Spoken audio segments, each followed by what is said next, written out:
Hey there! Welcome to Motorcycles and Misfits. Bop. Coming to you from Sunny Portland, Oregon, USA. not really sunny, but not raining at the moment, so we are happy about that. This is not a natural state of affairs for Portland, Oregon. Rain is never far away. But why are we here, Liza? It's the One Show. It is the One Show. Every year, this show gets bigger and bigger. And we, as Misfits, are growing with the show. Why is that? Well, we got the Misfits Lounge this year. And I know, it's my proudest. I'm going to stop you there. It is the Misfits Deluxe Lounge. Yes. But better than that. Well, what makes this a very special show for me is that there are so many of us who are contributing to the show. Ellie, one of our newer Misfits, she's working the door. Yeah. Lila, they're exhibiting artwork in the show. Mikey 3 times, we don't call him 3 times for nothing. He's exhibiting 3 bikes. Yeah. Michael McCarthy, long-time Misfit. He's got his Sportster Cafe Racer right here at the show, and I brought up the Purple Trident as well. So we've got exhibits, we've got the lounge, we've got Liza, we've got Stumpy John, we've got Mrs. Stumpy. Bagel is coming up. Marie is coming up, and Freya. So it's a Misfits cornucopia. So this is just the first day here. I wanted to get your first impressions. You've been here before, but what's changed? What do you notice? It's just so much bigger. I mean, it's the second year for the Zidell Yards. This has to be the best venue for a motorcycle show in the whole of it. Maybe in the world. It's not a one show unless there's a chance of getting tetanus. Right, exactly. And that's the important thing about the One Show is it's a very big show. It's very well organized. But certainly in the venue, there's this little bit of grubbiness that we all like. Mm-hmm. And there's rusty machinery here. It's every inch the industrial space. And it suits bikes so well. Yeah, there's also they've added cars and trucks behind us. Absolutely. There are some really, really good-looking cars all the way behind us. Some custom trucks too. Front and centre is always going to be the custom bikes and the artwork, though. And I cannot tell you how happy I am that we are contributing to it. Yeah, we brought bananas. we brought night bananas. Come and visit us. Get a night banana. I'm really looking forward to it. Let's get some interviews done. There's a lot of cool things here. There's bikes I've never seen before. There have even more stunt shows. Last year we interviewed the drill team. Right. They have stunt riders. They've got more food, more vendors, more everything. I'm really excited. You know what's next on the list for me? I've got to go and use the restroom. I need to go pee-pee. Thank you for that. Too much information. All right, let's go check it out. She had a brother who was a Washington State Trooper. Oh, yeah. A motor cop, and he also did the Wall of Death at carnivals. Oh, really? Wow, yeah. You know the big circle? Yeah, I remember those as a kid. They used to come to town. There you go. Hi. All right, so I'm here with Stumpy John. Yes. So, John, this is your first time at the One Show. You've been here about an hour. Just first impressions of the One Show. What do you think? Well, I'm standing right next to a shaggin' wagon, so it can't be too bad. No, it's a neat eclectic mix of all different kinds of motorcycles, except for Harleys a whole lot, but that's good. Well, there's a whole chopper section. There's choppers, but I like seeing other choppers that aren't just Harley choppers. Yeah. So that's kind of fun to see, and it's a very cool vibe. Everyone's friendly. It's all about the motorcycles, and yeah, I'm excited to just experience this for the next day or two and just really get in. What do you think makes this a unique show? It's focused on builders. It's not, and it seems to be focused more on builders, but rideable bikes, mostly. Not totally, but mostly. Like I'm looking at some dirt bikes right now that were built. I'm looking at Emma's Trident. I'm looking at an old YZ. I'm looking at a Triumph. So there's just this broad mix of bikes. Everything seems to be rideable, and most of it obviously has been done by individuals who are really excellent hobbyists. Now, there's things other than bikes here, and I know this can be overwhelming. sagging You're wagon. still, you're still absorbing it. What other things have you noticed? The artwork has been great so far that I've seen. Yes, there's artwork hanging everywhere. Yeah, all different kinds of artwork and photography. You know, Lila brought their photography with them, and About and food. You tried out the food. How was it? Well, they had a killer biscuit. I was telling you about that. It's a chicken biscuit with bacon and just awesome gravy, and it has no calories, and it's awesome. I know there's still so much to see, but what I mean, is this going to be a return visit for you? Yeah, it absolutely will be because I haven't experienced anything quite with this vibe. It's like a very hipster vintage motorcycle days.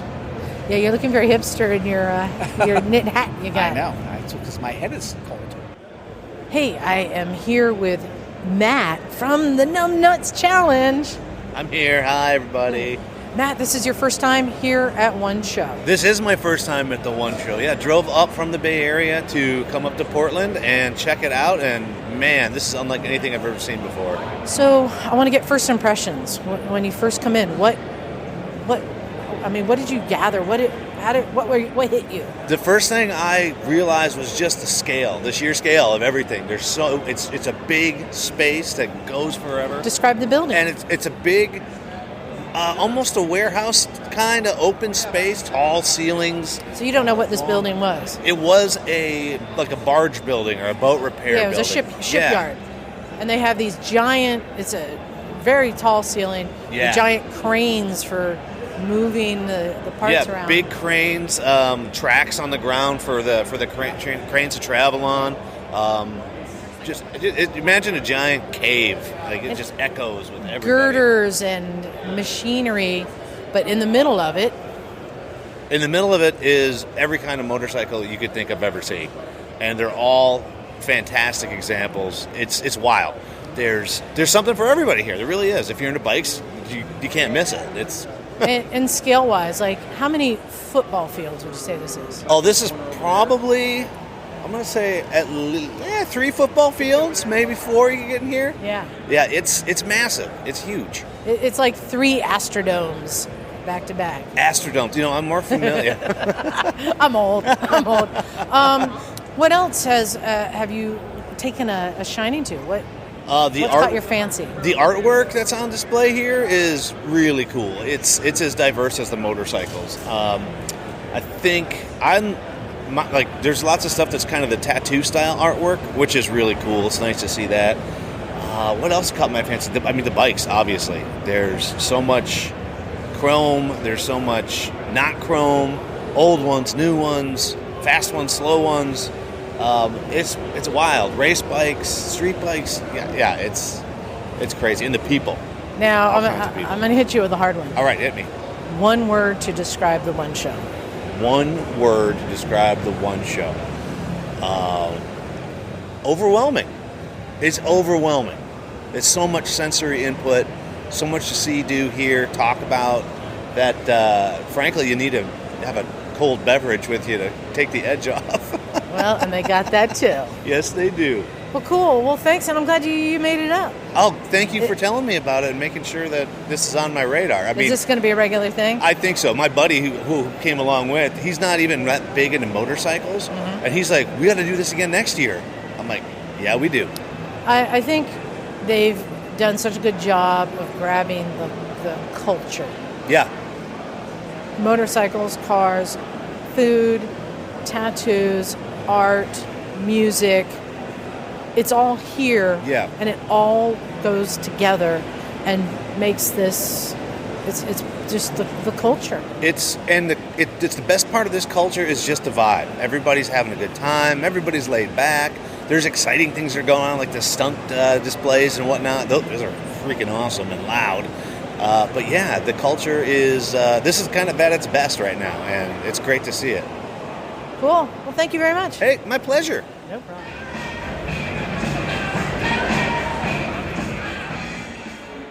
Hey, Emma, you know how you were telling me that there's no more $500 project bikes? I stand by that. I'm standing by that. And we're standing by a $500 motorcycle. Yes, but it we doesn't are. look like one anymore. No, it does not. What are we looking at, darling? So this is a 1972 Honda CB500. When did you purchase this bike? I purchased it in 2019 for $400. 2019? That was years ago. It doesn't look like a $400 bike now. No, no, it does not. Okay, so this is a Honda 504. Beautiful, just glorious candy gold paintwork. Thank you. It's an absolutely lovely looking bike. In 1,000 words or less, what have you done to this bike? So when I bought this bike, it was obviously a ran when parked, but did not run, as usual. And I stripped it all the way down to the frame, took every part off of it, polished, scrubbed, painted, everything I had to do to it, and brought it all the way back up. It's absolutely glorious. How complete was it when you got it? It was mostly complete. The wiring had been messed with, the headlight was off, and someone had done something to it. It was also set up for clubman bars, so I had to redo all of that as well. But otherwise, most of it was there. The head gasket was blown when I started. Okay. So I rebuilt the whole top end as well. So, how much in terms, and I'm not going to talk about your labor right now. Sure. We're just talking Labor of about love. It was a labor of love. labor of love. How much do you think you spent on this? Because I'm seeing some high dollar stuff on this. Your chroming bill has to be quite high. Funny enough, there was no chroming done. So there's a few aftermarket parts. The rest of it was polish. A lot of spits, shine, and polish. Okay, well let's have a look and see. Let's have a look and see what we're looking at. That front rim, did you replace it or polish Yes, it? that is replaced. Front fender, Replaced. headlight ears. eBay, found it on eBay. Okay. And spit shined it. How about the gauges? These look very fresh and new. They are very fresh and new. So I found a company called 750 Gauges. Yeah. And I had to take it apart, which for these gauges Yeah. is actually very interesting. You have to actually very carefully unpin it, Right. take it apart, and then put new gauges back in. So I actually did replace those. Fantastic. And I mean, it's just a marvelous job. So back to that question. What did you spend on it? I've probably got in parts as well as paint. I did pay an extra guy. I have a gentleman in the local area that did the paint job, and he actually did it. He's an older gentleman, so he understood how this was done. It is actually a 3-stage paint. He taught me about that. If you guys don't know about that, it's like a silver underlay. You do a silver base, then Yes. you build up the color, Correct. and then you put the clear on top. Yes. Yes. So he did that exact thing. The only thing he could not do is the flake size. Evidently, you cannot get the large flake size you could get in the 70s nowadays. So other than that, he did that. So that cost a bit of money.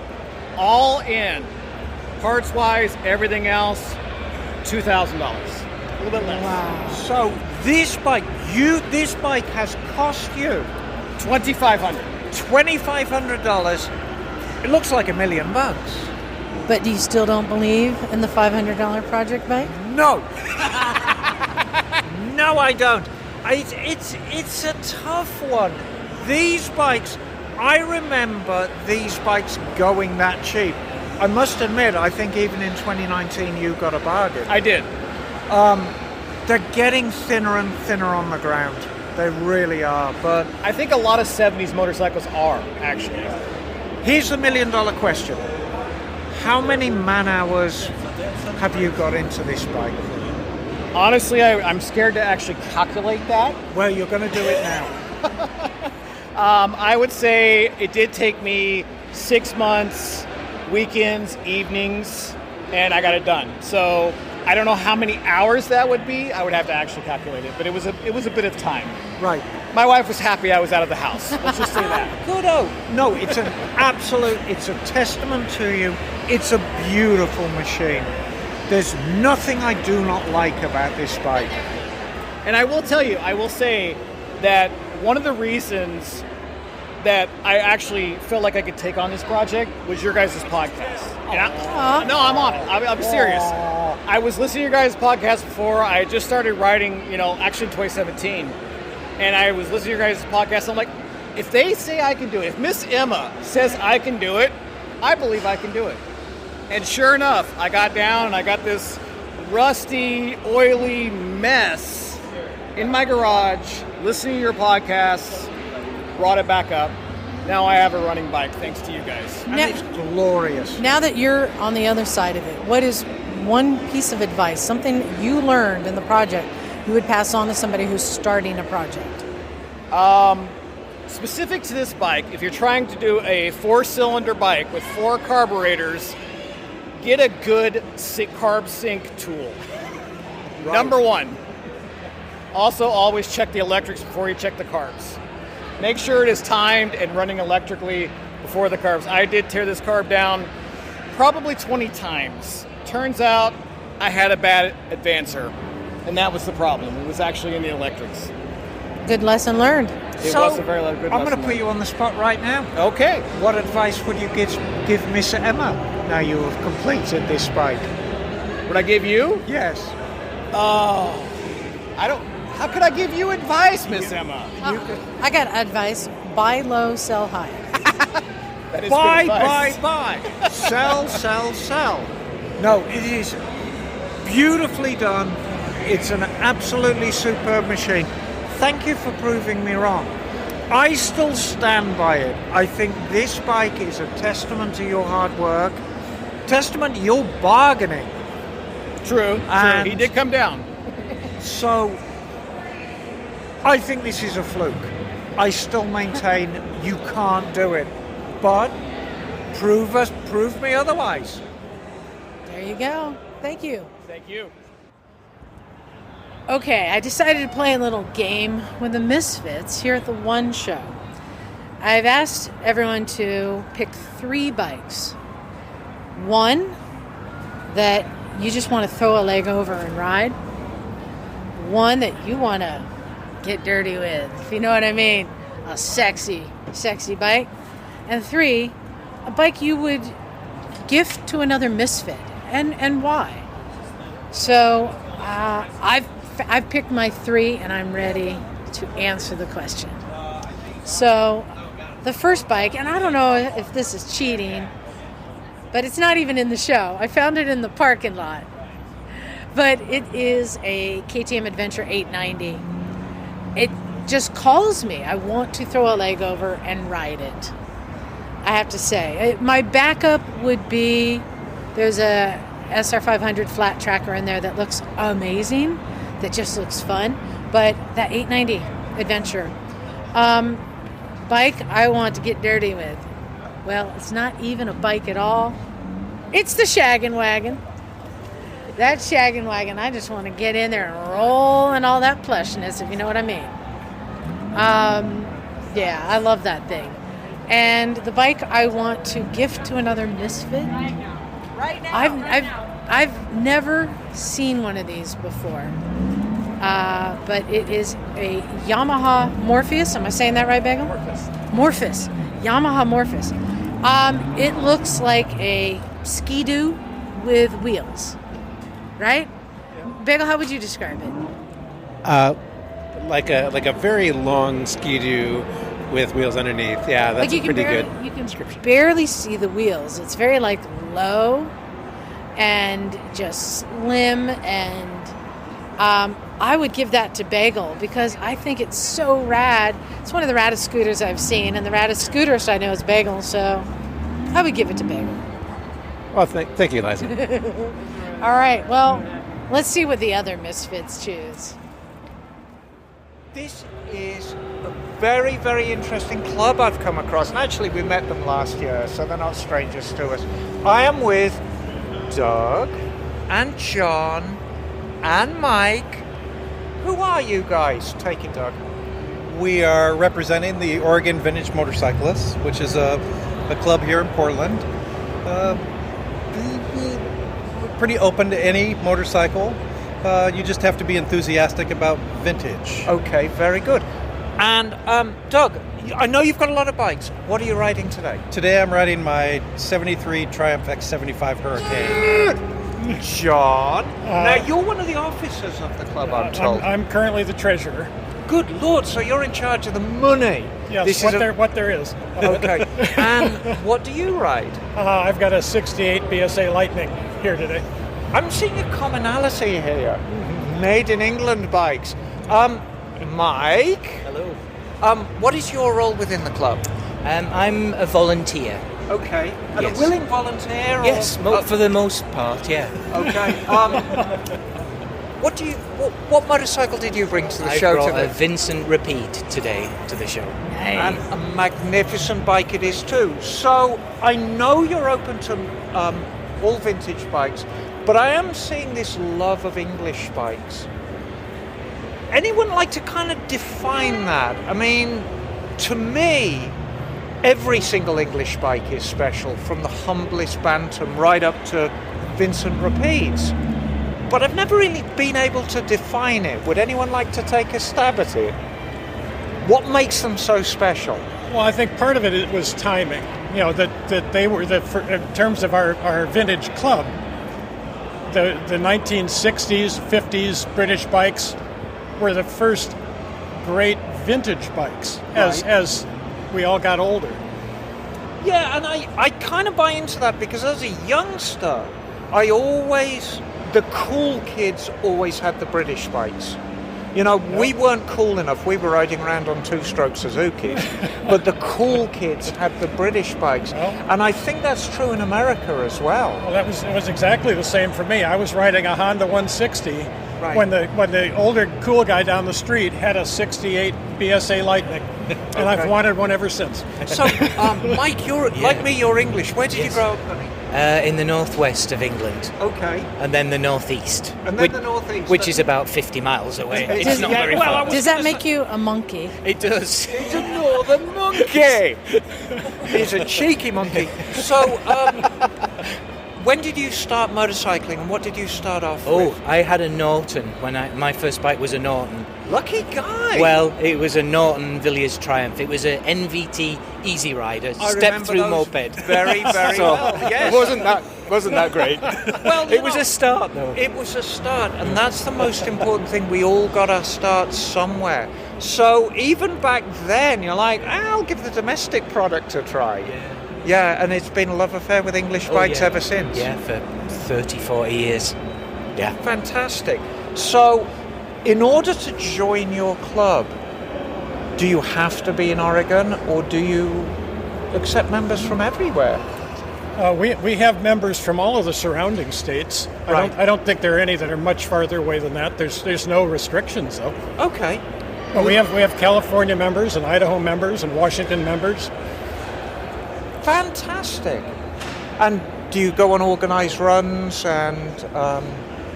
Yes, several times each summer we get together for a group ride. Okay. So would you allow someone like Emma to join your club? Of course, absolutely. See, because Emma will never be a member of a club that'd be willing to have her as a member. I think that was Groucho Marx's problem, wasn't it? Yes, she's an honorary member of the Oregon Vintage Motorcyclists. And I should point out that when I came in yesterday afternoon, it had been a very long day and I was very, very stressed and I didn't have anywhere to put my Trident and I was really quite upset about it. And the Oregon Vintage Motorcyclists took me in as a lost child. And my lovely purple Trident is right in front of their banner right now, so I'm extremely grateful to them. We have a big event coming up as well, if you wanted to mention it. I like the sound of that. I would love to mention it. We refer to it as Corvallis, but it's essentially the annual spring show at the Benton County Showgrounds in Corvallis, Oregon. And every year it has a different featured mark. Right. But this year's feature is British singles. So there should be some really interesting bikes there. So if you need a new boyfriend or girlfriend, this is going to be, because there's going to be a lot of British people who are newly single. No, there's a long tradition of Britain making fabulous single-cylinder bikes. And in fact, on the poster itself, there's a lovely gold star. And the details, you can get the details on the Oregon Vintage Oregon Vintage Motorcyclists website as well. There's a It's- flyer on there. It's OregonVintage.org. Yeah, thank you.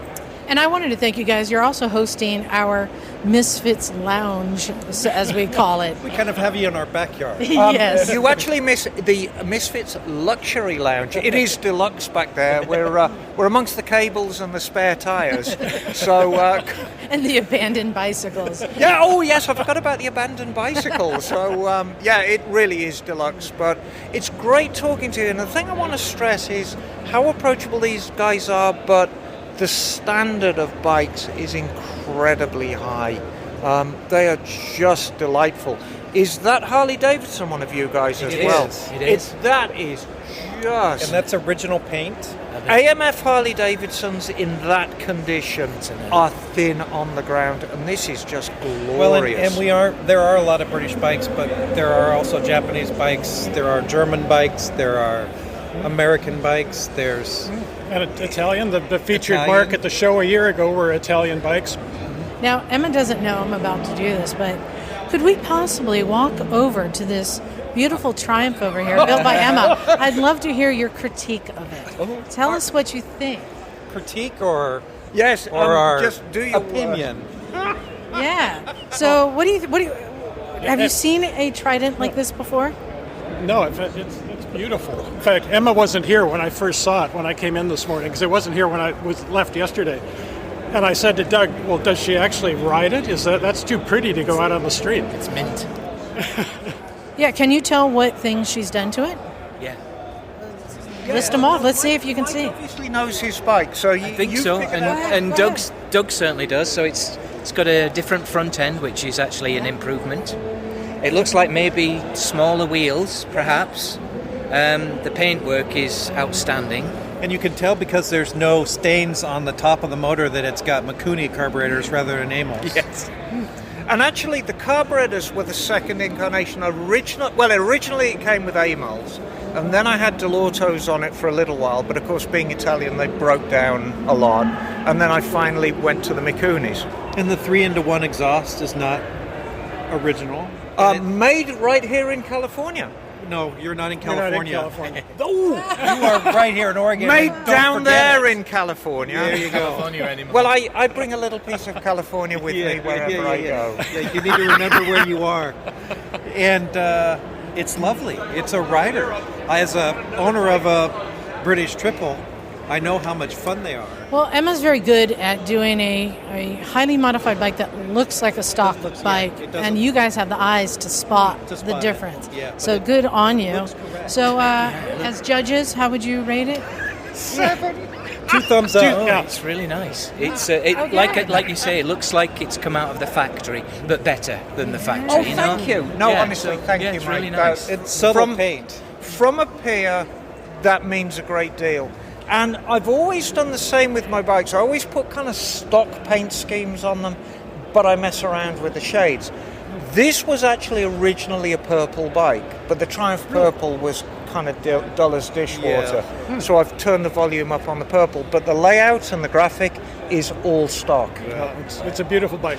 Thank you. Well, thank you guys very much. Absolutely. So, one of my favorite things here at the One Show is when I walk around and I find somebody wearing one of our T-shirts. And look who I just found. Who are you? I'm Hayden Stevens. Hey, Hayden, where are you from? Originally from Texas, but I live in Washington now. Nice.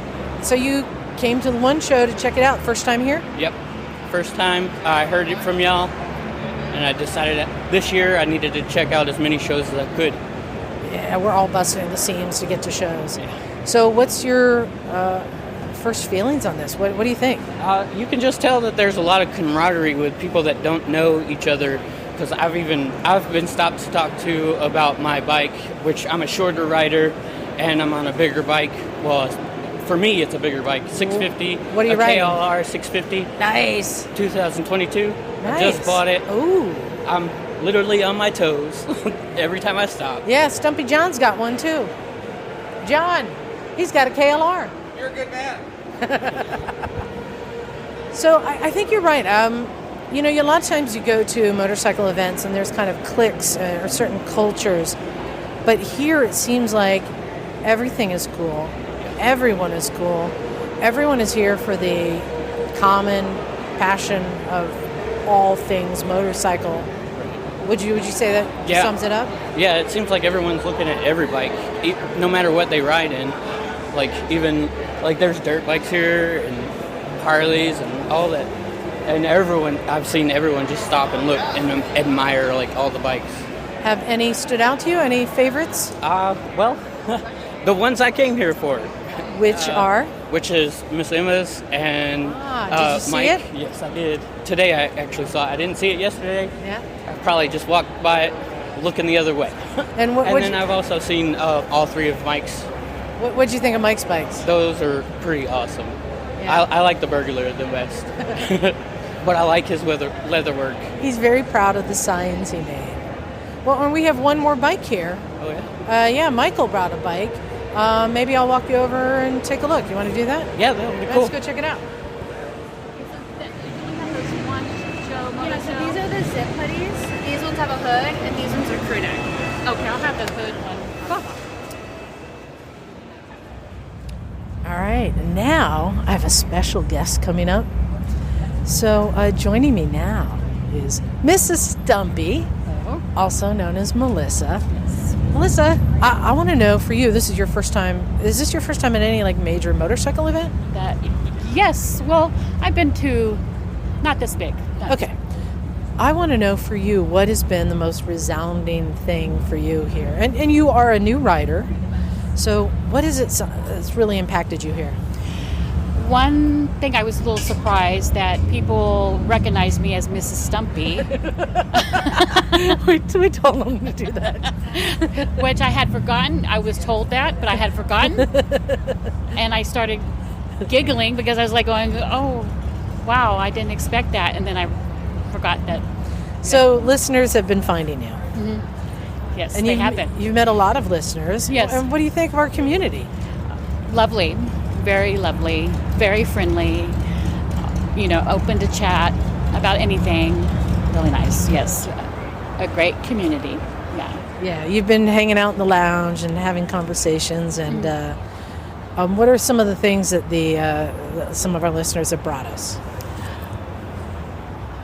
We got some food. Yes, we got little snackies and night bananas so we don't get cramps. And cookies and drinks. It's so nice. Yeah. People have been bringing us stuff. And, I brought the stickers for you to give out to people who recognize you. You got some? I got some.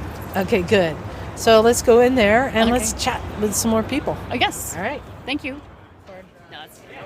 Well, you never know who you're going to run into here at shows. Sometimes it's old familiar faces in new places. And this time I ran into Gear Chick herself. It's Joanne Dawn. Hi. Hey, Joanne. Hi. Hey, so you are wearing a new brand on you. You changed up industry, but you're still hawking gear, which is great. I am. I'm hawking for my favorite brand, which is no secret, Revit. I've loved them for a long time. It's one of the first brands I started selling like 10, 15 years ago. Mm-hmm. So it's nothing new for me. Always loved it. My closet's full of it. So yeah, we're repping here at the One Show. We're showing off some stuff. Bike contest, dirt bike contest, vote, win some adventure gear. Yes, please. Yeah. And there's one thing that caught my eye here. Now, I've been getting more and more into riding jeans. Yeah. And you've got some really good-looking riding jeans here. Yes. But the problem I run into is that I get ones that are either too baggy, too skinny, too low.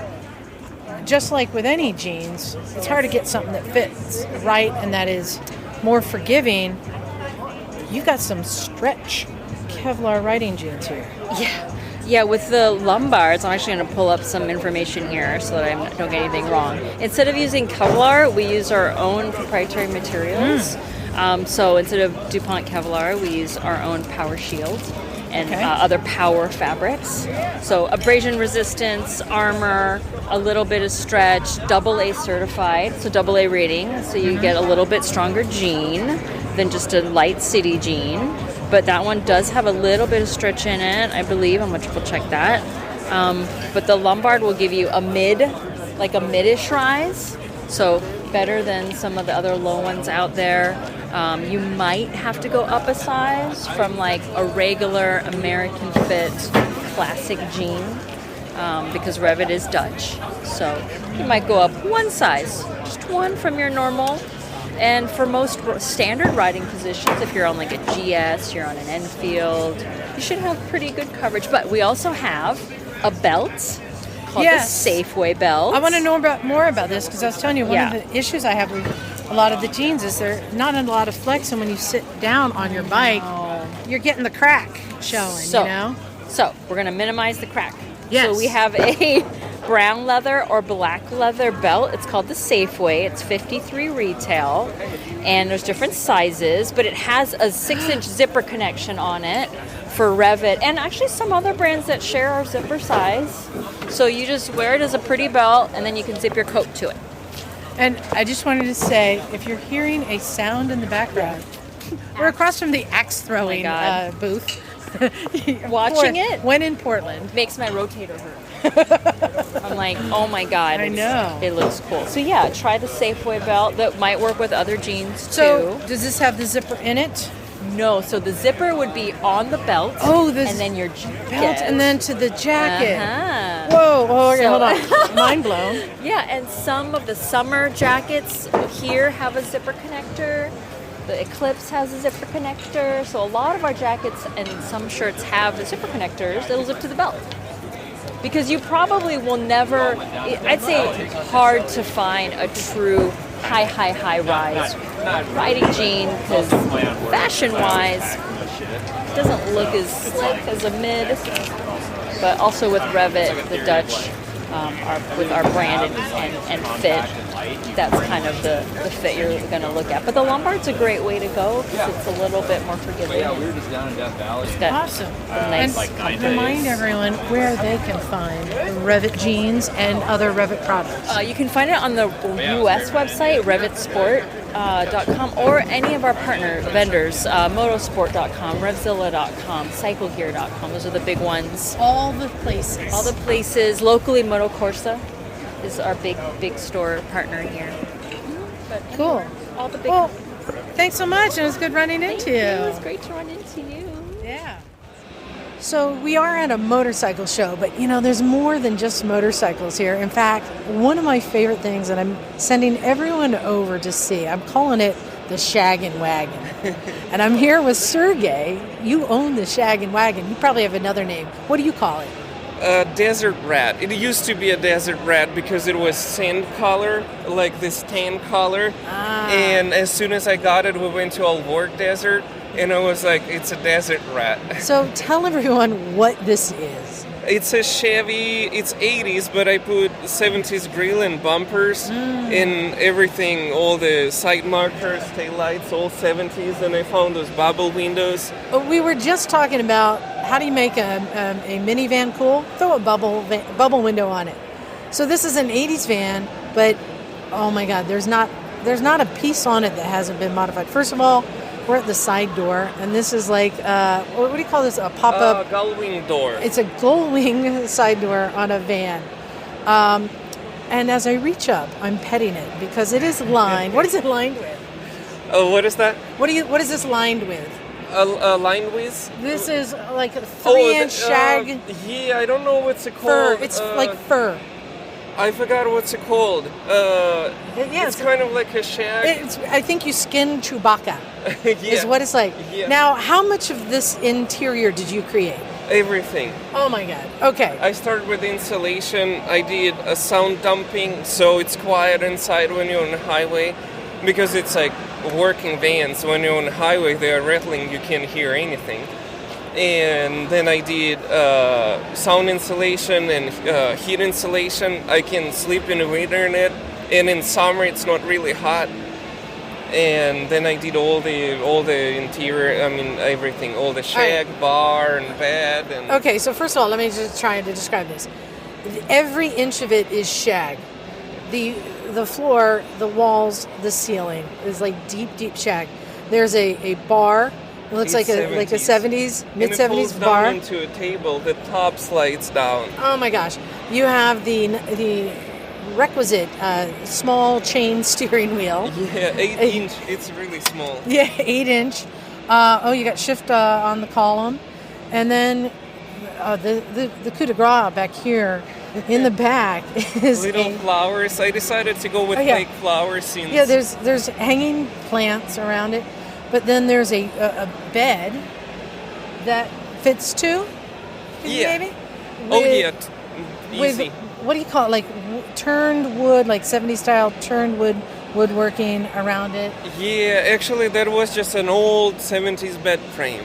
Yeah, old 70s bed frame, wood paneling in the back. Like, there's so much detail to here. Little photos, little art there. And I just I know. did the upholstery here, and on the dashboard. And now I want ceiling to do all the other next time when I'll have time. And lighting, and it is straight up. So if anyone has ever seen the Madonna Inn, which is a crazy hotel, this is like one of the rooms in the Madonna Inn in a van. And what was your inspiration for this? 70s style vans. They used to do it a lot. Just make a literally hotel, just how you said it. And how many pornos have been filmed in here? Not yet, but that's the right answer. A lot to come.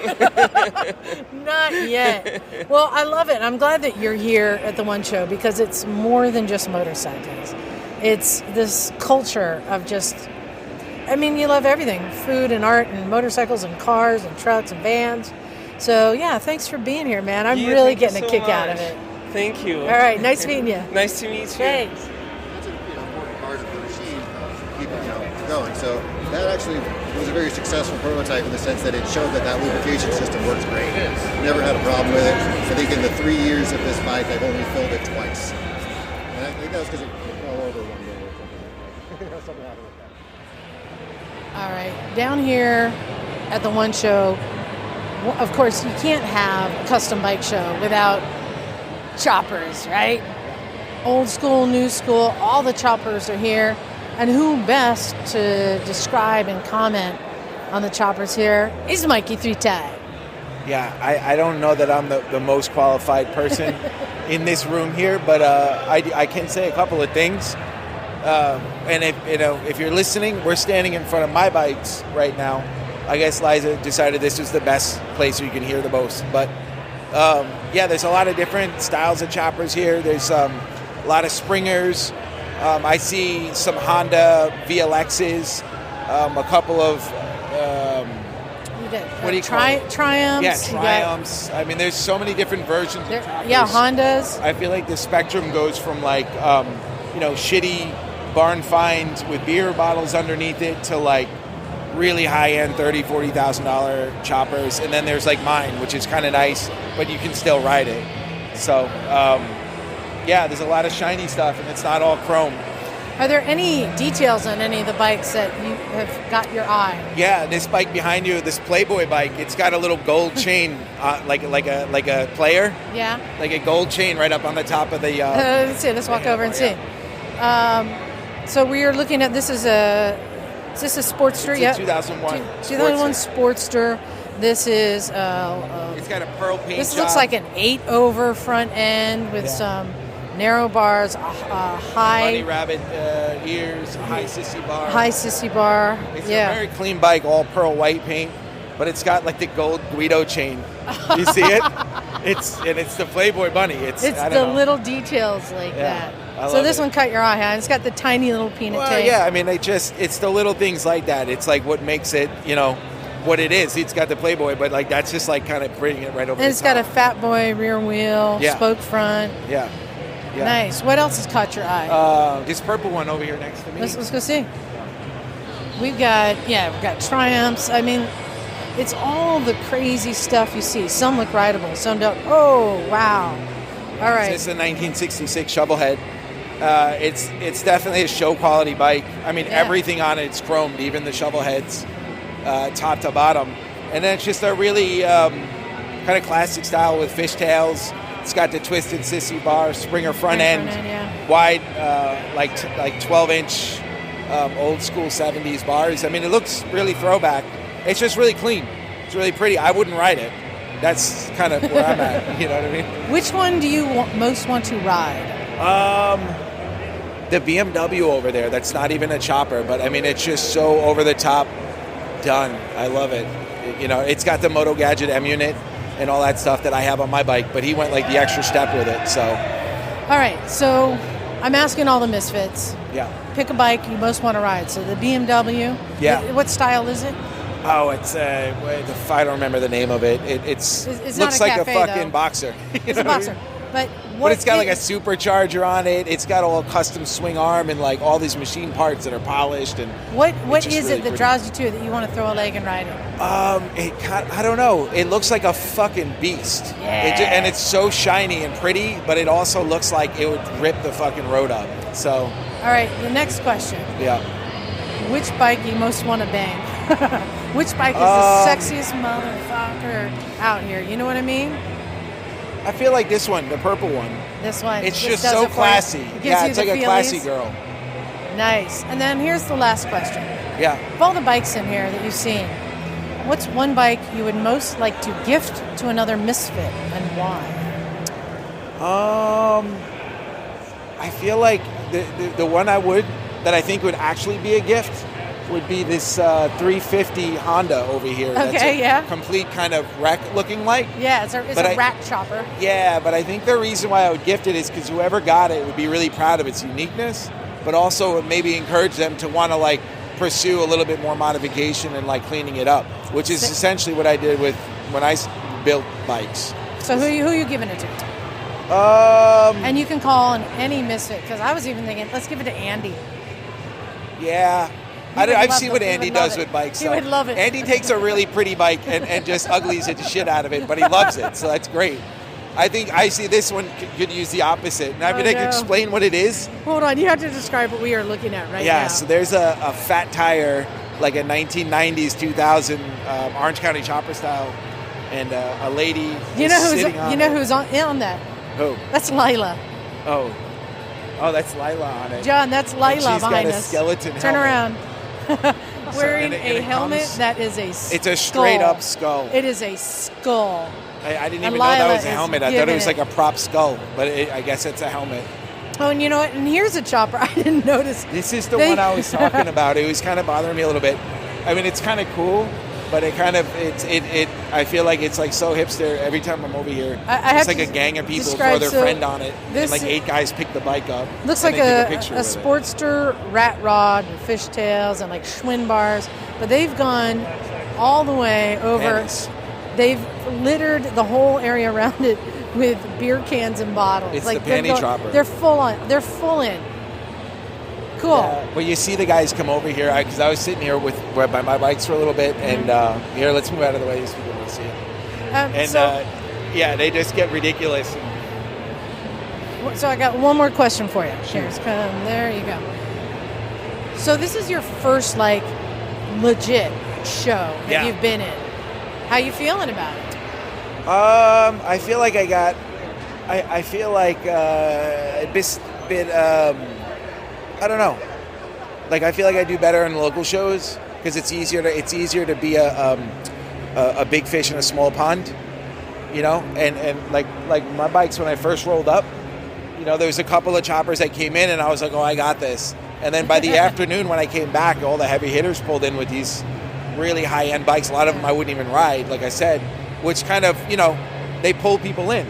I think the one thing about my bikes that pulls people in is the unique leatherwork, which is just cool. Yeah. Right? But other than that, mine's like the middle. You know, they're expensive, but they're also riders, right? Is it inspiring you to do another or to make changes? No, it's defeating me because I'm like, I don't have the You're like, capacity. that's it, You've I'm throwing seen in the towel. You've seen me work on shit. Like, when it comes down to it, is I'll be in the garage and I'll be like, get a Sawzall, and I'll be like, oh, it's a 1/4 inch off, fuck it, put it together, right?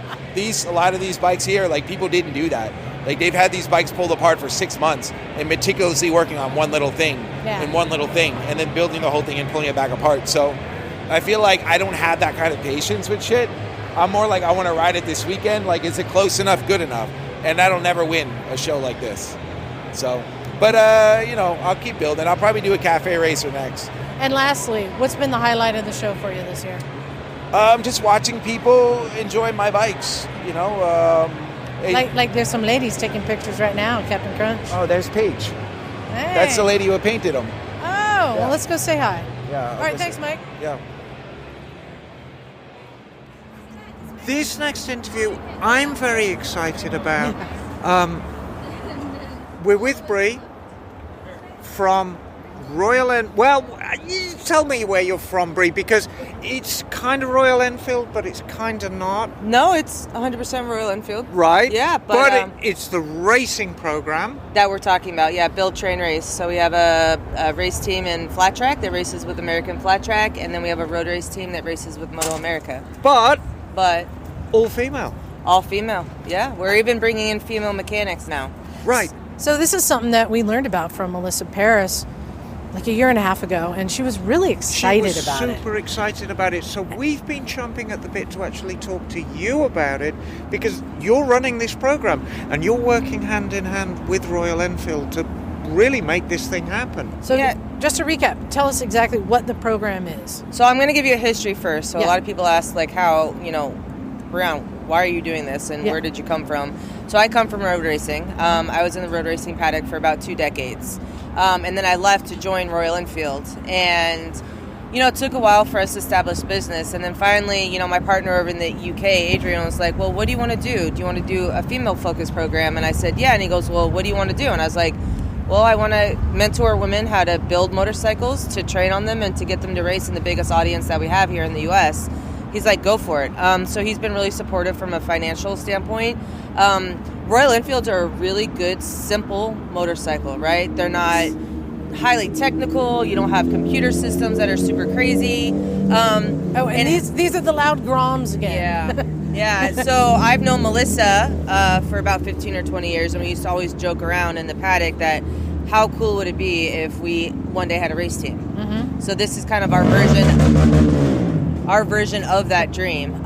So the first year of the program, it started in 2019, and I said, hey, Melissa, do you want to race flat track? She's like, Brian, I'm a road racer. And I'm like, yeah, but you're a very influential person in the industry. So she was one of our first 4 participants in the program. So we had her, we had Lana McNaughton, who started the Women's Moto exhibit, amazing photographer, does the dream roll. We had a motorcycle DIY shop owner, Andrea from Canada. And then we had Jillian DeChesney, who is an amateur flat track racer in Minnesota.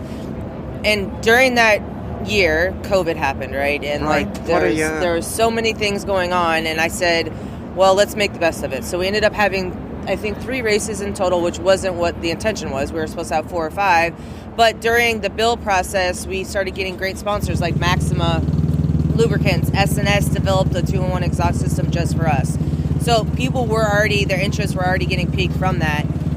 So we finished that season out, and then when we were in the off season, Melissa and I were joking, well, how about we do flat track and road racing? I was like, okay, I can't manage that on my own. I need someone to mentor the road racing ladies. And I said, you want to do it? So she mentors the road racing ladies from the build, the design, implement. She's really busy at the racetrack. So they do see her at the racetrack, but not as often as we would like.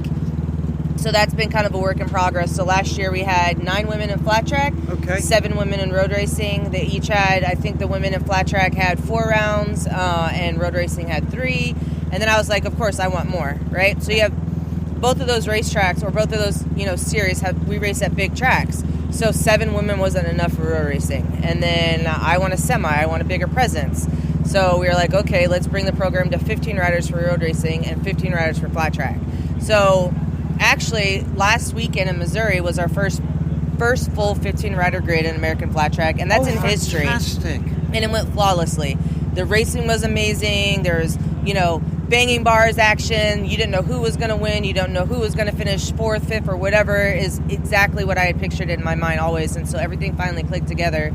This weekend, we picked up one of our road racers' bikes. We're heading straight to Alabama. We'll have the first training, and then with all 15 riders, and then they get to race 6 rounds with Moto America, so it's crazy. So I wanted to point out this is very competitive racing because all the bikes are identical. Yep. So the skill is in the skill of the rider. Yeah, so the engines are identical and some Right. of the components are, but the ladies can source their own chains or master cylinders and things like that. But yes, the chassis is identical, the motor's identical, and the exhaust system is identical. Now, do you have full 15 for road racing right now? Yeah.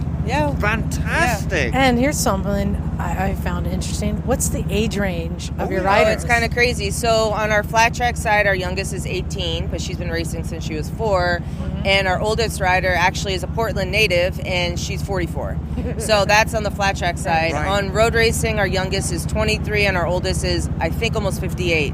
That's great. Yeah. So I think that's the important thing is we want to empower all women, not just young women, not just older women, Right. but we want everyone to be able to live out their dream and give them the tools that it takes to do that.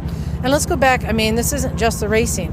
Building is a big part of it. And this is something because we also run a co-op garage where we teach people how to wrench. We think that is just as important a part of motorcycling as riding. And that's a big part of this too. So some of the women that applied for this program didn't do it for the race portion. They were more inspired by learning how to be a builder and work on motorcycles. And if you talk to some of our ladies from the last couple seasons, it's given them so much self-confidence. I had one that said she was riding down the highway on a motorcycle. Her motorcycle, she had her toolkit in there. She saw another motorcycle stranded on the side of the road. She went over there. She fixed the guy's bike. And it was the confidence and the skills that she found in this program that enabled her to help somebody on the side of the road. You're talking my language, I Greg. like it. This is fantastic. I absolutely love this program. Let's talk a little bit about Royal Enfield. They were there from the start, and they've been very supportive of the program and you, haven't they? Oh, absolutely. So we're the oldest motorcycle company in the world in continuous production since 1901. For a while, it just did focus on the domestic market in India, and that's because that's where they were being sold.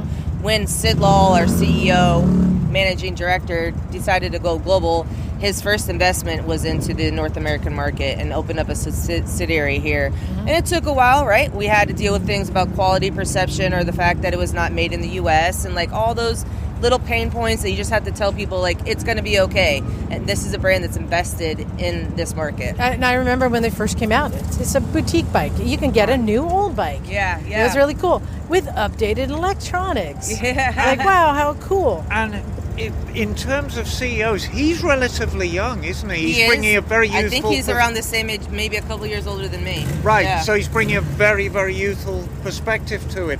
Very dear friend of mine's just bought a Meteor. Yeah, and he's an avid motorcyclist. So, and you need that. If you're running a motorbike business, actually enjoying motorbikes should be priority number one. Yep. No, I firmly agree with that. He's been very supportive. I talk to him about the Build, Train, Race programs, at least a couple times a month, and he just loves what he sees, and he loves, it's not just women that are inspired by this program. Right. You have men that are inspired too, Oh, right? absolutely. Or men that are supportive of their partners, or male-owned companies that want to be a part of it and want to give the women the tools necessary. Right. I want to jump in real quick. Yes. We are about to be blown out by a Harley right in front of us. Let's go right around this container here because they seem to think they need to run their engines for quite a bit. So we'll come over here where it's a little quieter. Not unsurprisingly, we are at a motorcycle event. So yeah, that does happen. I know, it does happen. It just adds to the ambiance. So, I'm going to jump straight to a brief. I have a complaint. What? Here we go. I have a complaint. As somebody who lives in California and I want to see the girls race, where west of the Mississippi can I actually see one of these? You're not going to. There you go. So how can we fix this? You can get on a plane and fly and see us in the Midwest and the Mid-Atlantic. Can't fault that. Yeah. So there's only 2 road race rounds that actually happen to be in the West, and that's not conducive for this schedule or for the abilities where we feel the Yeah, ladies because are you're at kind now. of tied in with Moto America right We now, are, aren't you? yeah. So both of the series, so the road racing ladies race with Moto America, and then the flat track ladies race with American Flat Track. So they're racing in the Premier Championships. Okay. So that's important because it gives us international leverage and visibility. I want the world to see what they're doing, and it's hard when you race with a smaller series because you don't get that international scope like that. You don't. I think because of what we've done the last 2 years, and because people are able to view them on TV or live stream on the internet, they wanted to apply. We had over 470 entries this year, which was crazy. And I could only choose 7 on one side and the other on the other to fill 15 riders. So here's a question. Since this is your brainchild, what is your prediction in 5 years? How many racers do you think you might have?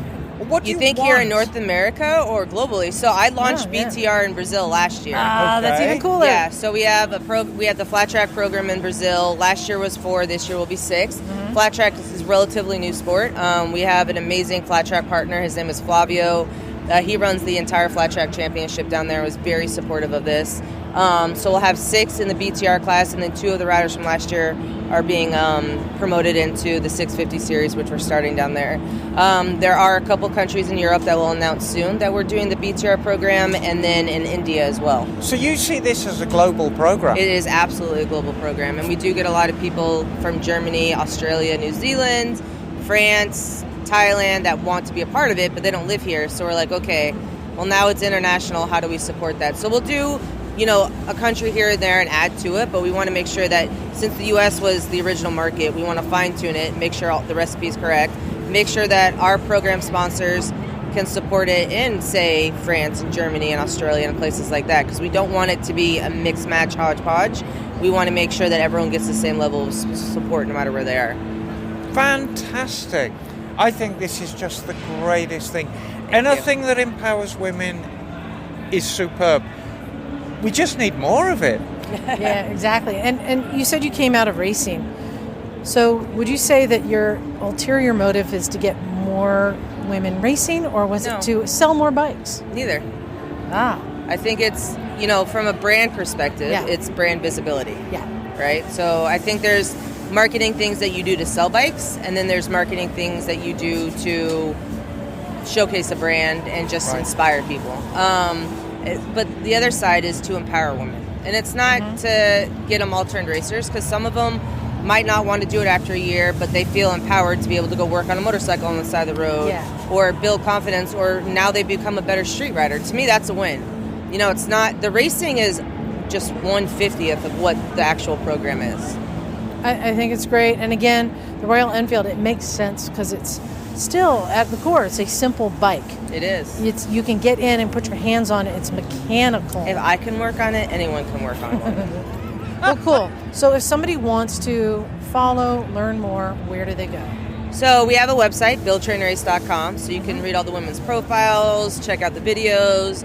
We just started an Instagram page, build.train.race on Instagram.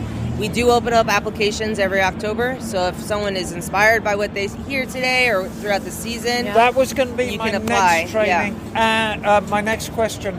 And you don't actually need a racing and FIM license to be part of this. This is... Yes and no. So when we first started the program, we wanted only beginners. Okay. But then I felt bad because they had such a short year with, the first program, COVID hit, right? So the ladies had a short season. So I invited all the ladies back. And then I grew it, but then I was like, okay, these women put a lot of effort and energy into building and training.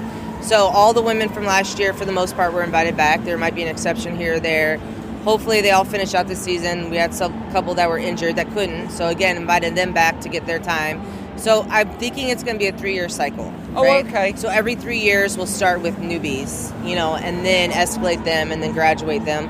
Hopefully on the flat track side, we can bring some of the ladies that are racing for me this year and escalate them to be in the pro class next year and race Twins production or whatever it might be called next year. But you've got to be in it to be part of it. So if anybody's inspired by what they see on the website, we encourage them to apply. Yeah, definitely. Look how many people go and buy a Ninja because it's a race bike. Well, now you can buy a Royal Enfield because it's a race for a bike lot less too. expensive. Exactly. Well, thank you very much. You're welcome. It's great. Thanks for having me on. All right, so there's so much to see. There's such a variety here, from classic bikes to brand new bikes, racing bikes, off-road, sidecar, everything. Even a couple scooters and bikes that we're still arguing. Is it a scooter or not? So I'm here with Bagel. Bagel, what are we looking at? We are looking at a lineup of Honda Navis and Groms, which look surprisingly similar, all lined up. Yeah. They're the same height, same size, same basic layout. Only difference is that the Navi has the unit engine and transmission with the CVT. That's all underneath and behind the frame. Which would make it a scooter. Some might say, but maybe not. It certainly does not have a step-through design. And where the engine would be in the Grom, people have found some interesting uses for that space. Like this bike right here, they seem to have installed a stereo system with speakers on either side. Oh, this is of the that Navi. storage. The Navi doesn't This is the have Navi. yeah. Right. And there's that space that comes with the storage compartment, but you can take it out and do anything with it. Right. So this designer has put a set of speakers in there, which I'm assuming is connected to a stereo system, and it looks like there is a kicker system that's built into the tank area, so you can play and pause and do all of your controls right from the top of the tank while you're riding, apparently. And here's something I find interesting that you don't see on a motorcycle, which is more of an argument that this is a scooter. Because, Bagel, what is above the swing arm? The seat. No, Are you directly about it? Well, there's the intake. The intake filter, there's a pod filter sticking out underneath the seat right in front of the rear axle. I think that's kind of cool. Yeah, it's a nice look. And on the bike next to it, they got a pod filter shooting out the back. So having that engine really underneath and behind the seat and is a different look. Yeah, and they did some interesting things with this other Navi over here, this blue one. It looks like they have extended the rear swing arm so the engine is sticking farther out the back for a longer wheelbase. And that opens it up a little bit underneath. The proportions look really nice on that bike. Plus, they also use some really cool solid aluminum wheels that are painted blue to match the bike, but with low-profile tires. That's a pretty slick-looking bike, I have to say. And what I find is interesting how they stretch the swing arm, because the swing arm is all one unit. Right. The engine and everything. You want to describe how they did that? Yeah, so it looks like they added an extension in front of the engine that connects the engine to the frame of the bike. That extends the swing arm probably by about 9 inches, it looks like. They just basically added more frame. Yeah. So then the drive continues 9 inches further back. That is pretty slick. Yep, and then a longer shock in the rear to match the length. Did you also notice the rake on the front end? Oh, yeah, they did. Wow, that's very interesting. So it's got a much shorter rake. I didn't even notice that. Shorten the rake, which means they had to shorten. Well, they changed the angle of the headset, I think, on the frame, because the frame itself doesn't seem like it's tilted downward more. So I think they recut the headstock on the frame for a steeper rake. I think there's some elastic trickery here. Well, there's definitely a lot of fooling around that went into that, but they did a really nice job. I'm impressed with that one. Yeah, it's cool to see. There's like 9 or 10 of these little bikes here. Yep. Yeah, and a lot of them are decked out in sort of racing decals, which is kind of cool. Little mini racing bikes. But there's a bike in particular I want to talk with you about. Let's go over and check out this. Is it a scooter? It is a scooter, right? Yeah. Or is it a jet ski? I don't know. Some might confuse it with a jet ski. Let's go take a look. All right, so of course we have to check out the scooters. So, Bagel, we've now come over to the scooters and checked them all out. There's a few here. What did you find? All right. Well, there are a small number of scooters in attendance today. The one that really caught my eye is a Lambretta Li 125 that's highly customized. Yeah. This bike started out as a 125cc Lambretta, 1963. The motor's been pumped up to 200 cc's, and the thing that they did that I really like is they took a different leg shield for the bike. They took a leg shield from that's basically a small frame Lambretta. I think it's called the Vega. And they grafted that onto the large frame Li to give it a completely unusual look for that bike. It definitely still looks like a Lambretta, and it's recognizable, but it's the kind of thing that makes you just take a double take. Like, wait, what? So I think that's cool. Just like for us mere mortals, we wouldn't really notice all the changes Emma does. Right. But you, the scooter guy, you're like, oh. Right. It's like if you, I don't know, if you had a Harley dresser and you put a Sportster tank on it, it's like makes people look, kind of like go, what? Wait. Yeah, it's not an obvious customization, but for those in the know, it's pretty cool. It looks out of place, but it works, and it's something I've never seen before, and I was impressed by the creativity there. It's a nice sort of a medium green, sort of olive green color, and really nicely done. Nice upholstery work, really sharp looking bike. Then the other one that I saw that impressed me was a Doodlebug, which it's an American scooter, a very, very tiny American scooter with like 4-inch wheels. It's like, I think it's 4 inch, it might be 6, but it's just a dinky little bike. It's like something that is really sized for a kid to ride. They named it properly. Right. It is like a bug. It's just this tiny little thing, and somebody had restored this bike. I think it's like a 1941 or something. It's a very early scooter, and it's a beautiful, beautiful restoration. Red with white pinstriping, and just did a phenomenal job with that. And that was really, really nice to see, because those bikes, they were just considered toys and they just got tossed out, and not a lot of them survived. So to see one that's fully restored to original condition is just, it's spectacular. So it's probably more closely related to the Sears pull start, rigid frame mini bike that many of us had than a scooter. Yeah. I mean, it shares sort of some common design themes with like the old Cushmans and Powells back in those days. Yeah, it's just your simple kind of pull start motor in a steel tube frame. But because it's a vintage bike, they've got some nice little curved fenders and swoopy designs on it. It's a really cool looking tiny little bike, and I was really impressed to see that here. Then we saw something else, and this falls into the category again. Is it a scooter? And we can ask that question because it has 3 wheels. Well, yes, this is the Piaggio or Vespa Ape. And this is looks like it was probably a late 70s, early 80s model. This is owned by Sabatino for Sabatino Mopeds and Scooters here in Portland. The great thing about the Ape is that they never really sold those in the U.S. They might have sold a few back in the day, just a handful, but you rarely ever see them around. And this is one that apparently he or someone had imported from Switzerland. And it's in beautiful shape, has all the original paint. It's just a gorgeous thing to see. And he has a Puch 125 Twingle in the back too, which is really cool. So is it a scooter? No. It's really, I don't think you could consider it a scooter, because it has a cab that you sit in on a like a bench seat, and you do have handlebars, but it's a 3-wheeled vehicle, so you don't ride it like a scooter. It's really its own thing. Let me rephrase it. Do you, as a representative for all scooterists, accept it into the scooter world? We accept it into the scooter community because of its common DNA. There you go. It's kind of like the pickup version of a Vespa, basically, is what it is. And was there anything else that caught your eye? Yeah, there was a 4th scooter that I really enjoyed seeing here. It's a Yamaha Morphous.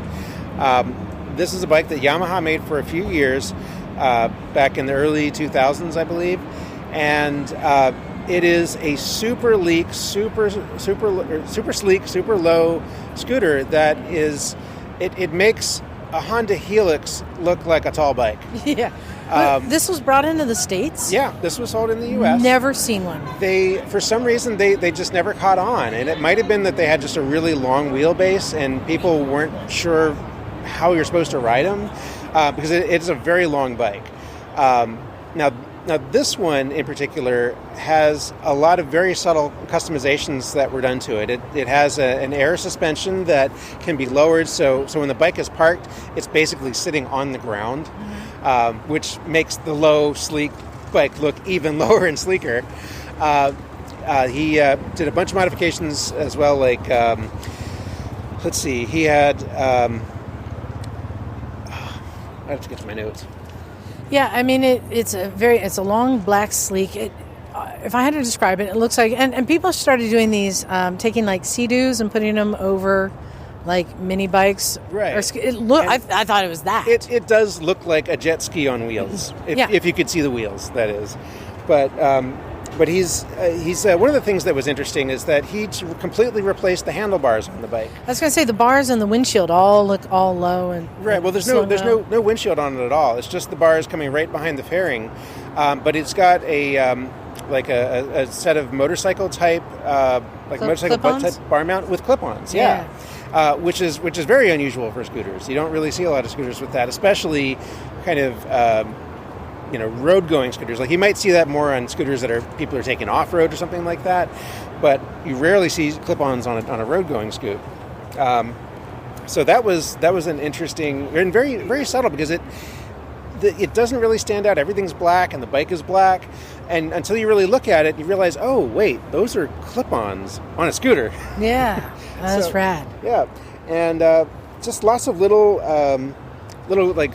gauges and switches he's changed out. Everything's kind of blacked out, so it looks very sleek.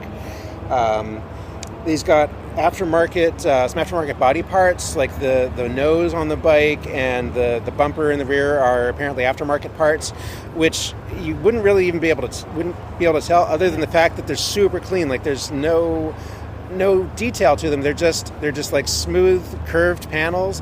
They look really really good.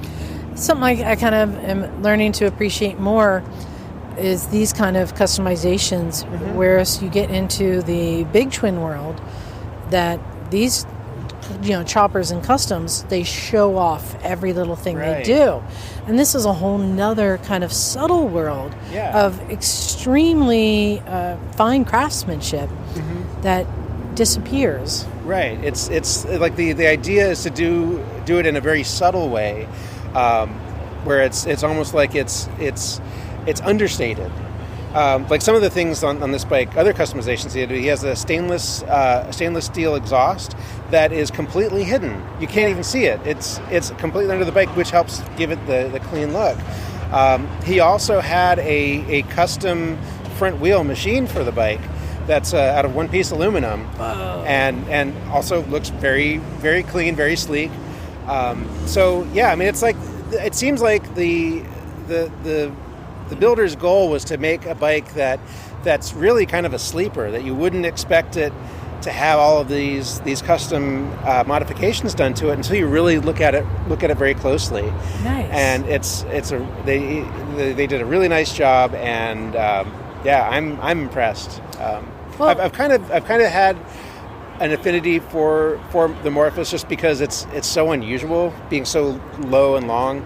But this bike really, the thing I really like about this bike is that it takes that and makes a bigger emphasis on that factor of the bike, just how low and long it is, but do it in a way that makes it look as clean and sleek as possible. And it looks like a missile or something. Nice. Well, thanks for spotting it and explaining it, because this is one of the things that I would have walked right by. So cool, thanks. Yeah, my pleasure.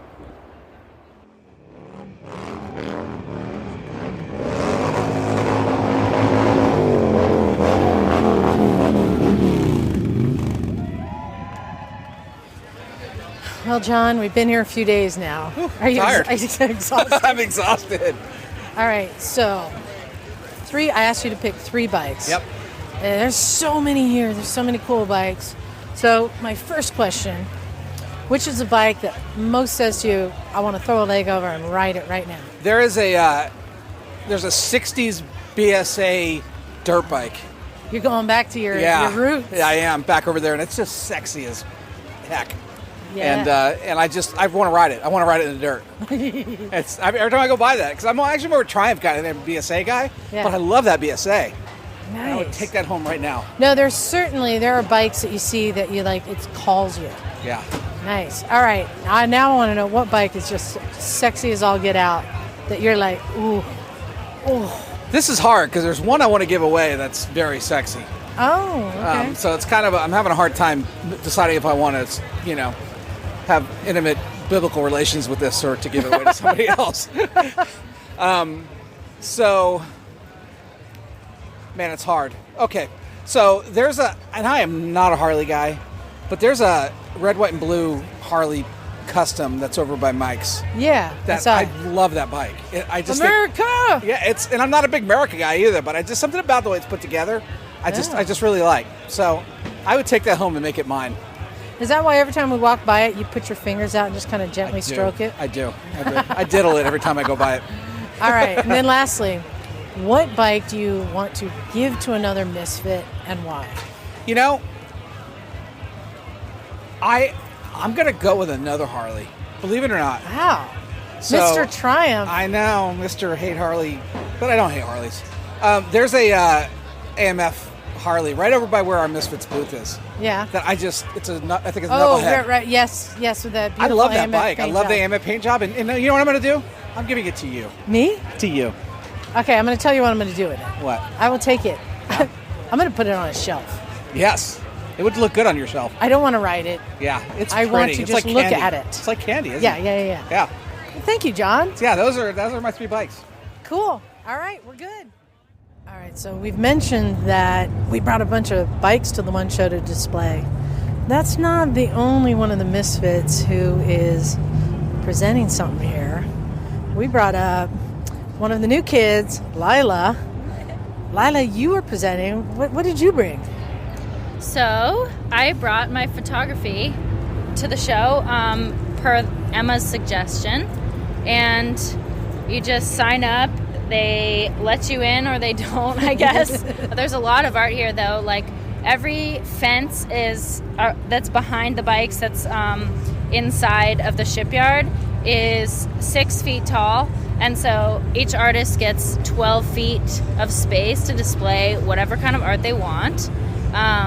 I brought a series of self-portraits that I took, that are photographs that I took over the course of about 8 years. And it's the bulk of my more artistic work. And so I brought 18 of them. It was expensive, I'll tell you that much. And we hung them up. It took a while. Liza helped me out getting them up there. And yeah, so other kinds of art. There's a lot of motorcycle art around. But there's also, who's our friend Killian? How would you describe his work?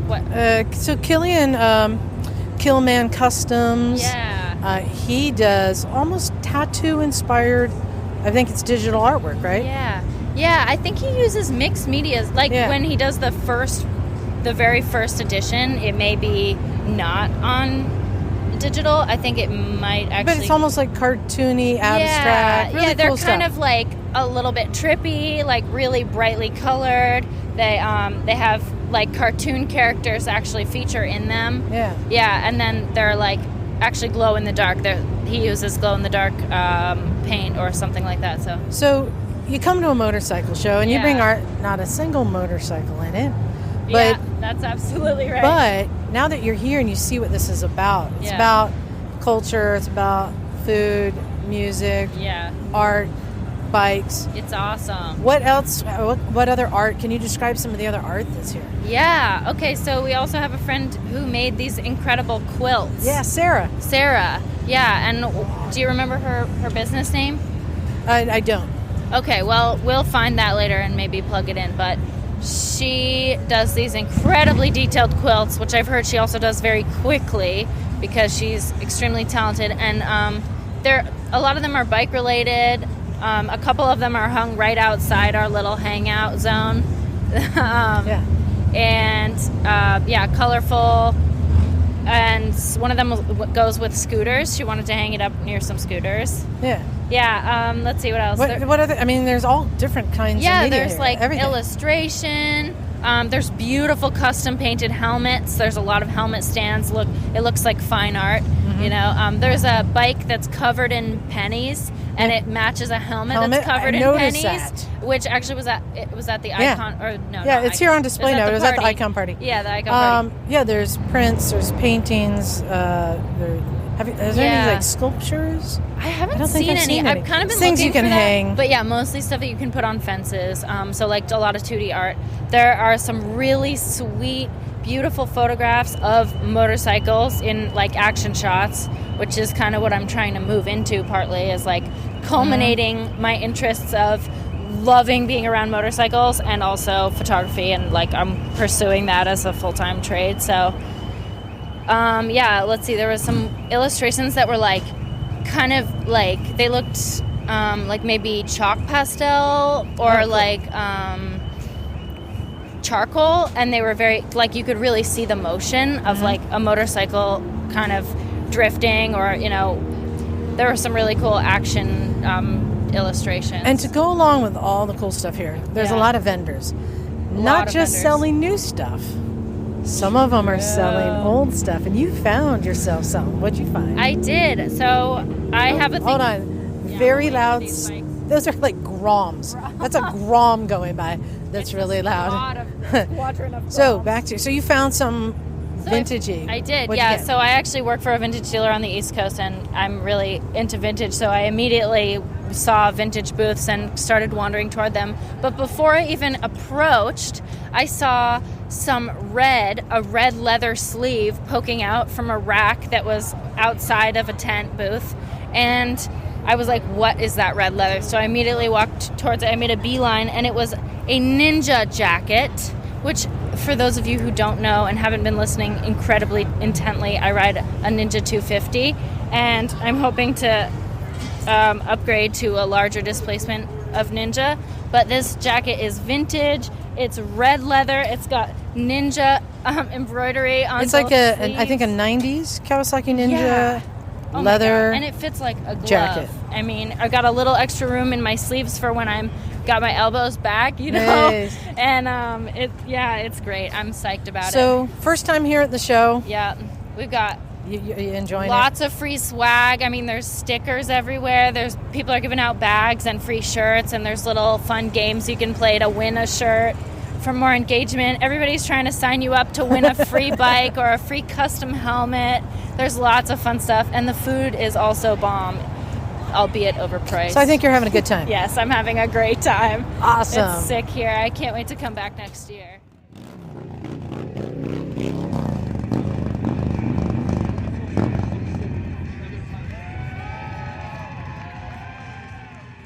All right, so I'm walking down the road, and this is where in the like little village, all the tents and vendors and stuff, and a bike caught my attention, and I'm like, Well, it's a "That's good-looking bike. That's a of course good-looking it bike." is. And I went, Yes. "Wait, what the heck is a Reiju?"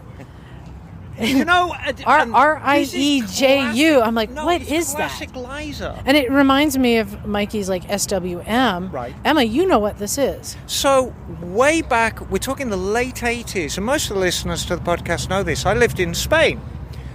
Back then, all the cool kids had Reiju, practice after me. Reiju. Oh, God. Reiju. So, it's a brand actually with a long history in Spain. And I said it's back.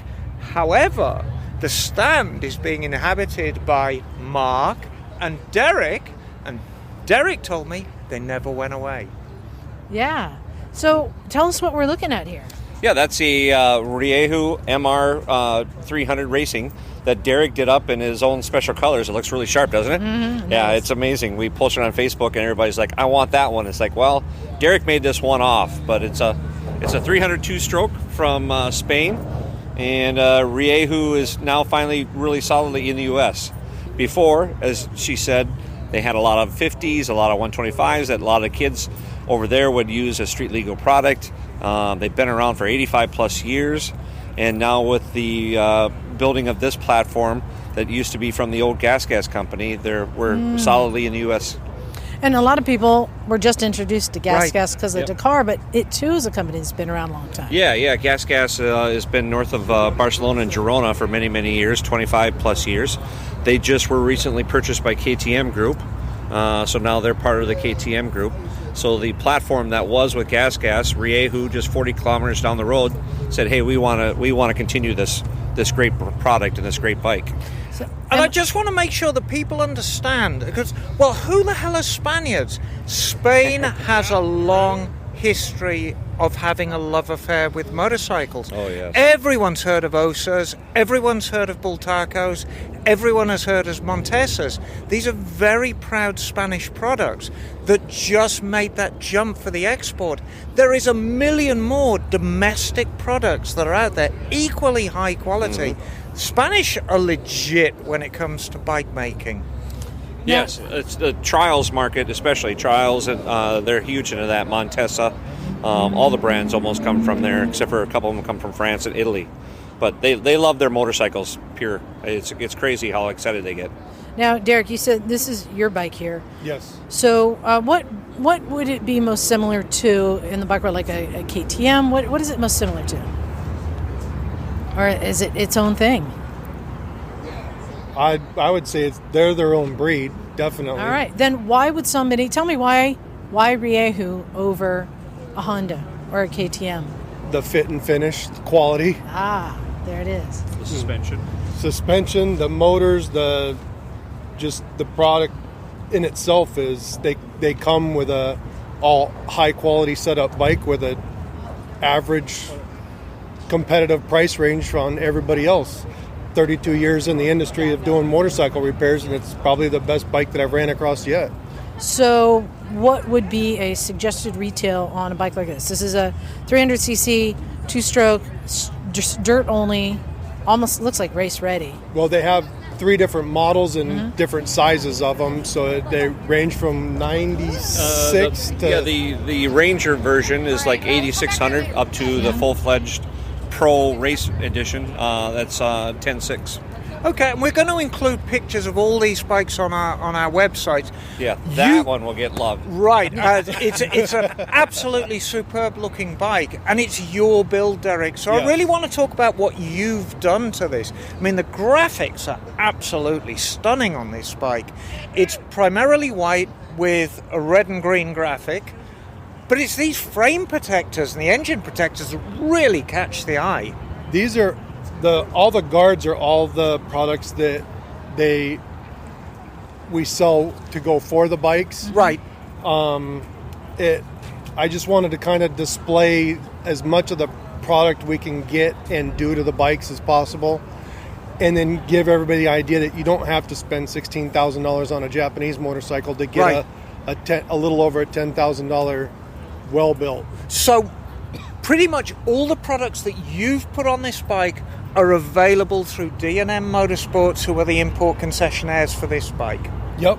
Yes. Yeah, that was the other question. So where does somebody see these online and get more info? D&M Powersports website has them, and then Riehu-USA would have all our listings. You want to spell Riehu for everyone? Rieju. Say it properly. Just to give you an insight, so the two families started this company back in the late 1930s. The Riera family, R-I-E-R-A, and the Wanola family, J-U-A-N something or other. So they took the first 3 letters of one family name and the first 2 letters of the other and put them together for Riehu. Well, I always love discovering a new to me brand of bike I Right. didn't know exist, and then to find out there's a whole history there. Yeah. So glad to see these coming into the States. Right, and I want to make sure that people know who we've been talking to. Yep. Voice number 1 is Mark, and your role within the company, Mark? We are the U.S. importers for Riehu. Right, and Derek, and I have a suspicion that D&M Motorsports might stand for Derek and... Michelle. There you go. And so, Derek, your role within the company? I am the founder and the president of it. Fantastic. And she is my boss. Smart fellow. I knew I liked this guy. Now I know why. Yeah. Well, thank you very much for introducing me to something new. Absolutely. Thanks for a great interview. How are you? Hi there. Who are you? I'm Justin. Hey, Justin. This is my brother, Devin. Hey, Devin. Liza. Nice to meet you. Hey, nice to see you, man. Let me take this. What? I saw a bike caught your attention. What are you looking at? I'm looking at them all. They all catch my attention. Hard to be picky over here. Yeah? Yeah. Anything catching your eye here? What's not? I don't know. You know what caught my eye? What's that? That nice shirt you're wearing. Yeah, I bet. He was waiting for it. Nice. Did you just get here? We've been here all day. And I was here a little bit yesterday. Ah, okay, good. So you're just doubling back. Oh, we've been through a few times. Yes. Yeah? Trying to soak everything in. We're trying to rebuild our own bike, so we're trying to, absorb it all. Inspiration. What are you building? It's an 82 CX500. a maggot, as Emma calls it. Yeah, but it's our first bike. Lots of parts available. Did you see the whole line of CX500 customs? Yeah, we went down there. So pretty. Yeah, and then there's a silver wing. Yeah, the GL500. Yeah. So enjoying the show? Is this your first time? No, we came here last year. Yeah. Actually, we ran into Emma showing her tubbo last year. Well, did you see her bike this year? Yeah. Yeah, she's quite proud of it. Good. And did you see award-winning Mike's bikes? Actually, yeah. It took the third loop until I actually found them, but I was looking for the breakfast bar and I couldn't find them. Nice. Well, what's been a highlight for you guys here? I mean, the motor show that they're having out there with all the tricks is it's a good time out there watching all that happen. The Cossacks are going to be performing at 3:30. Have you seen them perform yet? Yeah, they've done a performance already today. Did they? Dang it, I missed it. Here they come right now, actually. Yeah. Walking they're up. really good. Real good. I know. Well, hey, you're welcome to stop in at the lounge and have a banana if you want. Appreciate it. it. Sounds good. Cool. Thanks, man. All right, I'm over here behind the shaggin' wagon, and I'm with Bagel. Now, Bagel, I asked you to pick 3 bikes that mean something to you. The first one I'm going to ask you, which bike have you seen here that you want to throw a leg over and ride? It's just calling you. All right. This was a tough choice. All of these were a tough choice. Okay. But the bike that I decided that I want to ride the most is the Hercules Wankel W2000. Oh, the one is it right down here? It's over on the other side by the entrance. Yes. Yeah, I've never driven or ridden any Wankel vehicle before, and I've heard that they have an interesting power band. So I figure that would be a fun one to ride. Good choice. Okay. All right. Which bike? Oh. All right. I think we can get through this. Okay. Which bike gives you the feelings? Which bike is the sexiest one out there? All right. The one that I think is the sexiest is the Cosentini Hypermoto. This is a naked race bike. I think it normally has a fairing from what it looked like, but the bike here on show is a naked race bike that has been highly engineered and very, very lightened with a very powerful motor in it. And it looks like it would be... It's the kind of... just looking at the bike makes me want to do bad things with it. Yes. So, yeah. Nice. All right. And which bike do you want to gift to another Misfit and why? The bike that I want to give to a Misfit...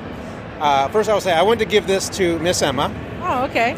And it is a 1948 Triumph that is just down the aisle here. And in fact, it's a bike that was being painted by Makoto Endo today. Here, painting it here. He's here, painting that bike. I watched him paint it earlier today. And it's a beautiful, meticulously restored black 1948 Triumph. And it is a gorgeous, gorgeous bike. And I just saw that, I was like, that is a bike. If I could, I would give that bike to Emma. Awesome. Well, thank you so much. My pleasure. Cool.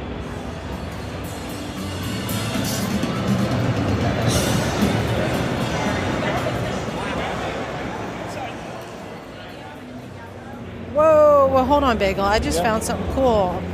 We're just passing all these really cool Super 73s, and there's something here that caught my eye. Yeah, this is a Volcon two-wheel drive off-road motorcycle. Electric. Okay, wait a minute. All right. I got to ask some questions. Hi, who are you? I'm Zach. Hey, Zach, and you're with? Beaverton Motorcycles. And these, you guys sell these? Yeah, we sell the Vulcans. We sell the Super 73s. We've got all sorts of bikes and fun toys there. All right. So, Bagel, describe this Vulcan, because it reminds me of a motorcycle. Mm-hmm. Yeah, this looks like... it's a lot like the older, what is it? The Rokon. Well, there's the Rokon. It reminds me of a Rokon. This clearly is a nod to the Rokon because the name is Volcon, obviously. Yeah. So it's a. Is that true? Oh, absolutely. Yeah. Okay. That's what we're looking at, yeah. It also reminds me of the, what was that big-wheeled Yamaha? TW. The TW, yeah. It's got the big fat tires like that. Yeah, it looks like it. So, Zach, give us some of the specs on this. What size tires? These are huge tires. Oh, massive tires. They're basically ATV tires, honestly. Yeah. It's a lot more like that farm bike feel. You have basically lugs on your sidewalls almost. You got nice twist throttle like a normal motorcycle. You get about 40 miles per hour max speed. It's just shy of being a real street legal motorcycle. Now, and it almost looks like a 3-seater. It's got a really long bench seat. Do you know the battery size on this? Nice bench seat. You got, I'm trying to remember what the actual battery size is. It's going to be like maybe a 2.0 kilowatts. It's 2.0, got 75 yeah, okay. miles of range. All right, 2.0. Okay, so small battery. So this is basically low speed, like a farm utility bike. I'm starting to see more of these cropping up. Yeah. We were looking at the Ubco bikes yesterday, same kind of thing. This looks like it can slog through anything. Yes. Is this like mud, everything? Mud, you're going through swamp, farmland, you're taking Snow. care of your actual farm animals. This is snow, this is everything. This is meant to be an ATV electric motorcycle, basically. Yeah, and then it has a nice big steel rack on the back that you can mount anything to. This is a utilitarian bike. Zach, have you tried riding it? No, haven't let me test ride it yet, but that's probably for the best. I thrash machines when I get a chance to. Maybe you're just the person who should test it then. Nice. I've been saying that myself. Do you know what the asking price is on these? No, so they haven't gotten us any models to sell just yet. Okay. So we have to figure that out with Vulcan. So this is brand new to the U.S. Brand new to us at the very least. We just got these for this show. Cool. And this is the kind of stuff I like seeing at these things, because I didn't see anything like this at the AIM Expo. So here's the thing. These are the kind of bikes that tell me, hop on, let's go. Hop on, let's go. That's what it says to me. Thanks for bringing all these bikes out. And then right next to it, we just talked to the Super 73 guys, is the Roland Sands design. That's one of my favorite things we got right now. Yeah, that's a sweet looking bike too. Oh, look at that Fox shock on it. Wow. Yep. Nice. Adjustable suspension. This thing would get me to and from anywhere just as fast as my motorcycle does, realistically. Oh, and Bagel, you know what we almost missed? Zach, let's take a walk down here. Yeah. Because I see something else. Bagel, you see what's in front of us? Oh. Yeah. KTM? Yeah. Is that electric? That is the KTM Freeride. Shit. Wow. These have been around for 3-4 years now. Yeah, they're not new. So have you guys sold any of these yet? Yeah, we've sold a number of them. The first guy that bought one sent a video of him doing a wheelie down his street. So it's EXE. It's a straight-up dirt bike. In fact, Bagel, you didn't even realize it was electric at first. Because there's a gearbox underneath that looks like an engine case. I just thought, oh, it's another gas bike. But wow, that's really, that you wouldn't even notice hardly by looking at it. You wouldn't. This bike, a little bit of a trials bike, a little bit of just a straight motocross bike. It's meant to do a little bit of everything, but it remains to be seen how much people will put this to the test. Yeah, and that's the thing that's interesting. I mean, the Alta came out, and everyone's like, ooh, it's like a legit race bike. And they were kind of a big deal. But then the KTM Freeride has been out for years, and not that many people know about it, let alone talk about it. Well, we've only just gotten them this year at our dealership for the 2022 model year. So Right. they're just not in the market that much yet. It's a great bike. It performs great. Oh, that's right. I wonder if they've been selling them heavier in Europe first before they went to the U.S. market, maybe. I remember seeing a promo with Cody Webb riding it years ago. Wow. Yeah. Well, cool. I think this is really cool. This might be one of my favorites. Thanks so much for your time. Yeah, thank you. Take care, you guys. Enjoy the show.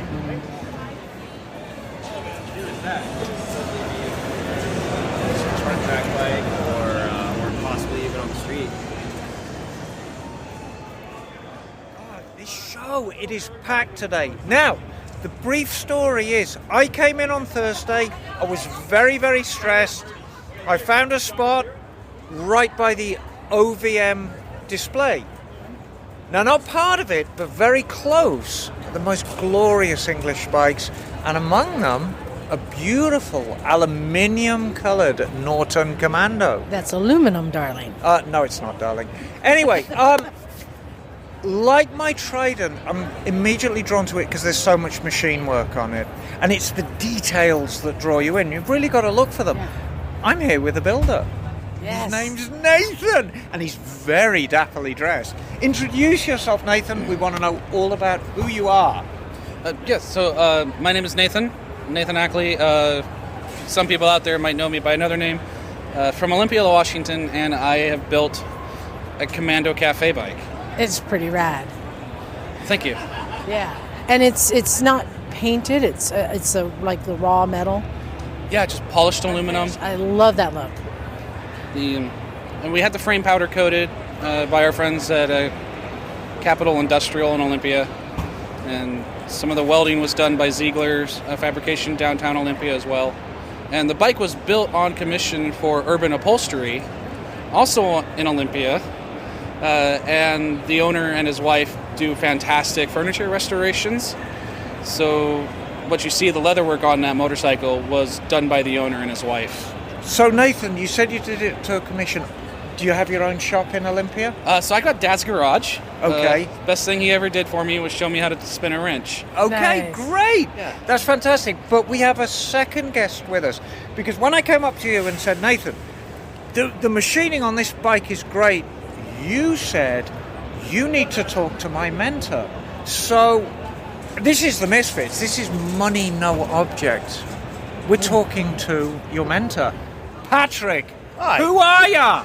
Hi, I'm Patrick. I'm just a motorcycle guy from up in Seattle. So you ingratiated yourself to me greatly, Patrick, because you love Moto Guzzi's, don't you? I do. I've tried to restrict myself to one mark, so I always have the right parts. And you know, there's a lot to love in a Moto Guzzi as well. But so the commonality that binds you is this machine work that goes into the bikes, and that's really what I want to talk about. So talk about some of the fasteners on that bike, and I want to kind of explore how you learned from Patrick as well. Yeah, I feel like... So I met Patrick when I was a teenager. So that was 12, almost 13 years ago. Okay. And he gave me a job back then, which is by far the best job I've had in my life. So when I started riding motorcycles about 7 years ago, I knew he had a motorcycle. Right. So we got back in touch. And then the bike he built went to the One Show. Okay. So the night before the One Show, I'm in his garage doing all the polishing. Shiny, Right. shiny, shiny. Well, you know, shiny brings home the bacon. It doesn't That's necessarily get you home, but it certainly draws the eye. And this was your Moto Guzzi from 7 years ago. This was a bike I actually built for a friend. Okay. Yeah, I've been into Moto Guzzis for about 30 years. Fantastic. So you do all your machining in-house. Do you have a lathe? Do you have a mill? The Norton is a lot of catalog parts. Okay. I did some very minimal fabrication, just cutter, drill press, bender. The thing was that bike was really oxidized. Loud bikes. Yes. Intermission. We are. Yeah. Guess Harley what, noises. guys? We're at a motorcycle show, so you're hearing motorcycles behind us. All right. So I did a lot of polishing to restore the bike. And then NYC Norton has a fantastic option parts for Commandos. As does Colorado. Yes, Norton Colorado Norton works. And the thing I like the most about your bike is the cohesiveness with which it all comes together. You know, it's very, very easy to raid a parts catalogue, get these glorious looking parts, bolt them on the bike and pay no heed to how the finished product looks. And oftentimes you can see a bike, and when you look close up, the details are superb. And you step back and you think, that simply isn't right.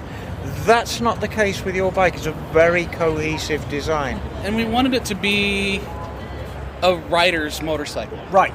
So, aside from the cafe aesthetic, yes, every part that we did pick out of that catalog, I knew why it was going on there. So stronger triple trees, Yes. better fork springs. Yes. Redo the engine mount so it doesn't wobble. Yes. Then, electric starter, the clutch kit's on there from Colorado Norton works. Right. It's belt driven. It's So, got everything. All upgrades from stock. But what we're going to go back to now is we had a little conversation before the mic was turned on, and I want you to join in with this too, please, Patrick, about cafe racers and what it means to be a cafe racer. And Patrick said, and I quote, out of all the bikes in the show, I think that Norton is probably the closest to the purest interpretation of a cafe racer. And I'm inclined to agree. Now, does this bike have wrapped downpipes? No. Does this bike have a CX500 style gas tank? No. Does this bike have a Brat style seat and a loop on the back of the frame? Well, technically it has a loop. Well, yes, but it's the Norton loop. It's original. But yes. I think the point I'm trying to make is these are the dog whistles for current cafe Wait. racer culture. Does it have cheap I'm blanking intakes? Pop pod filter. filters. Does There's that pod not filters? a pod filter inside. Yeah, we well, went then with, it's not a real cafe race. Steel Dragon Velocity stacks. But I think the definition, I think, Patrick, you actually nailed it. It is a very, very close interpretation of what cafe racers were. Rather than custom parts that you've gotten from somebody else, you often want to just take the stock part, change it to suit yourself, and then make it as close as possible to appearing as if it were always that way. And that's how it was done back in the day. Now, Liza's always very fond of telling me how old I am, and I am 32. Oh, wouldn't that be Yeah, lovely? I'm 32 and holding, darling. That's right. The cafe racer culture had already come and gone when I was up and coming in the motorcycling world in the mid-70s. But there were a couple of those guys left. But the commonality with us all, we didn't have sufficient money to buy hotshot accessories. So you modified what was on the bike for lightness, for aesthetic, and that's what your bike represents to me. It's modified, but it's modified in such a way that you could go back to the mid-70s, and I think your bike would fit right in. In fact, Emma's been riding so long, she used to carve her wheels out of stone. Isn't that true? I did have wheels of stone, Yes. and my commute was past the dinosaur graveyard. But it was a very, very, very different scene back then. And, it's great now because we've all got a little bit more spending power. Well, now that I know you've had stone wheels, is your butt also made of iron? I feel sometimes it is. I mean, only Liza can really answer that. No, and I just want to say, too, having seen the bike and having Emma point out the fact that we've come a long way from the original cafe racer. Yes. That, to us, is like church, Like, for me, going to the Ace Cafe and everything, to have a young person... My God, that sounds good. What the hell is that? To have a young person who's so knowledgeable, and I have to say, is it due to Patrick? Did he teach you everything? Well, Patrick had a background in museum restorations. Okay. So he passed some of that on to me, and I took the ball and ran. You've been trained well. I could... Well, often it's not necessarily training or explicit teaching. It's just saying, hey, like in a museum situation, let's do it this way. Right. No, not just do it this way. Here's why. Yeah. Right. This is how we present a best finished product. I'm guessing this is why you wanted to pull him in. You did all the work, but you probably owe a lot of everything you know and learning how to do it, and to be able, as she's pointing out, to know what is the proper way to do it through Patrick. So good job. That's the thing that appealed to me most about that Commando build, is it draws you in, and the more you look, if you know, and that's the key, you've got to know, the more you look at it, the more details you see. That's my kind of bike. Yeah, you were pointing out the nuts on there, just like the headstock nut. And just the finish on every nut, yeah. bolt, screw, clip is just superb. It's Yeah, my kind of bike. And you have a very high standard. Oh, God, and yeah, so I work to a very high standard. For you to find a bike that meets it, how shocked were you to find out it's a young man? And so close by in this I know. field.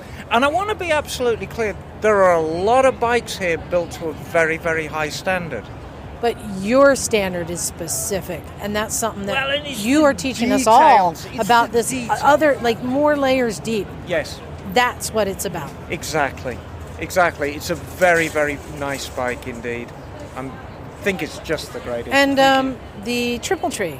Yes. You wanted to ask him about the triple tree. Well, actually, it is a bought part. You said. Yeah, it's from NYC Norton. We bought their triple tree, their engine rebreather kit. Yes. And then I think we also got their transmission adjusters. Now, if you remember back, Liza, last summer when we were at Laguna Seca for the ARMA races, NYC Norton fielded a couple of really, really strong running bikes, which sounded epic. Do you remember them? Yeah. Yeah. And these are CNC. It's like it's very much- clean. It's yeah, very clean they're look. beautiful. But it's the cohesiveness that you're bolting all Yeah. these parts Yeah. together. And, like Patrick said, when you're working in a museum environment, it is very different. I've built a couple of museum bikes, and actually running and functionality is not high on the list. It's all about the finish. Yeah. Well, good. So we'll have to go see what's else in there. The thing I love, Em, and I'm glad you talked to them because there's hundreds of bikes here. Every one of them has a story. Oh, yeah. And it's so great to find out some of these stories. But this is what makes a show like this so good. It's the people behind the bikes. I've maintained from day one, and I've never changed from that. As much as we love bikes, they're just inanimate objects. Until you introduce the human element into them, they don't come to life. And so interviewing the builders really completes Yeah. the picture. Well, I hope you win an award. It really, especially now that Emma's pointed it out, sounds worthy of it. I think so. All right. Thanks well, for a great Thank you, interview, guys. guys. It was Thank an you. honor. Also online. And actually, no, you wrote up on this one at the garage, I think. Yeah. Go check out the seat. Holy shit. It's majestic. It's a celebration of the race. Wow. This puts Sit on My Face in a whole new lens. Yeah, you should have seen the old one. It was just straight up big ass face. It's This thing amazing. opens up too. That's sick. All right, Emma. Hello. It's your turn. Okay. I saved the best for last. Not necessarily. Mine are quite unusual. All right, I asked you to pick 3 bikes. Yes. Are you ready for this? Yes. First bike, the bike you want to throw a leg over and ride. What is it? It's quite an unusual bike. I'm absolutely captivated by that Hercules W2000, the rotary. The Winkle. Yes. That's what Bagel chose too. What a wild bike. And they're so peculiar. That's the one to ride. That's a good one. That's great. All right, the next bike. Sexiest bike. The one that gives you all the tingles. Oh my God. It's hard. There's so many beautiful bikes. But from a standpoint of just a drop-dead gorgeous bike, there's a green Harley Davidson Chopper, which is number 184. It's just, I think, the most beautiful thing I've ever seen. The frame is this pastel pale green. It's got dark green metal flake on the tank. Every finish is just perfection. I want to fuck it so bad in a motorsexual way. It's a masterpiece. You have to take me there. Show it to me after this. I will. All right, lastly, what bike do you want to gift to another Misfit and why? Okay, so the bike I would love anybody to experience is number 79, which is a Yamaha TDR 250. And the TDR 250 was an interesting bike. It was a small capacity adventure bike before they were invented, and it had a slightly smaller capacity, but not really smaller in power, RZ350 engine. Yeah. And there are not enough people in the world left who remember what it was like to ride a high-performance two-stroke on the street. And I want that experience for all my friends because it's just a riot. All right, so you're choosing to give it to the garage so we can all take turns. Absolutely. We can all take turns. riding a quick, agile two-stroke on the streets and getting into the power band and pulling wheelies and behaving extremely badly. And that's my gift to the Misfits. Got it. Well, thank you. Thank you.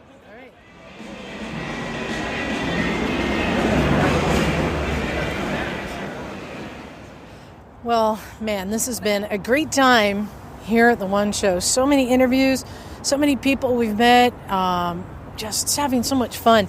But one of the coolest things has been all the listeners who've stopped by to see us. In fact, I cannot even get any of my Misfits gathered around the mic because they are all talking to people. So instead, I got some fill-in Misfits to help me. All right, let's say who you are. Devin. Hey, Devin. Tiffany. Melissa. Justin. All right. You guys, all first-timers here? You guys have been here before. What did you think of the show? Are you coming back next year? What do you think? I loved it. I loved the stunt bikes, and I'm definitely coming next year. So much better than last year. Thank God for the end of the pandemic. Yes, I agree. And yes, well, I'll be back. Great show. I'm local. I'll be back every year. So. All right. And now, who's your favorite Misfit? Liza, of course. Mr. Stumpy, of course. It's Liza. Oh, there you go. Of course it is. On the spot. Hey, thank you everyone for listening, and thank you guys for coming and being a part, hanging out. Everyone's been hanging out in the lounge and having a good time. Did you get a banana? Yep. It's delicious, by the way. The night bananas, the cookies, good times. No, this is something that I love about it. You guys, are listeners, but you're one of us too. Mrs. Stumpy, you've never really officially been on this show, have you? The one time I think you sat in? Did you? No, you haven't. But everyone is a misfit, and that's the thing I love about this place too, is we all have the same passion for bikes, for all things motorcycles. So big thanks to all you guys for coming out and saying hi, wearing your t-shirt. Right on, dude. Yeah. If you listen to the show, you know how the end goes. So let's see if you can do this. You know where we're going with this? Okay, let's see. You guys have no idea. We just got you. All right. Yeah, you figure it out. So thanks everyone for listening. I really appreciate it. I think it's time to get out of here. I'm Justin. Melissa. Tiffany. Devin. And we're out of here. Cool.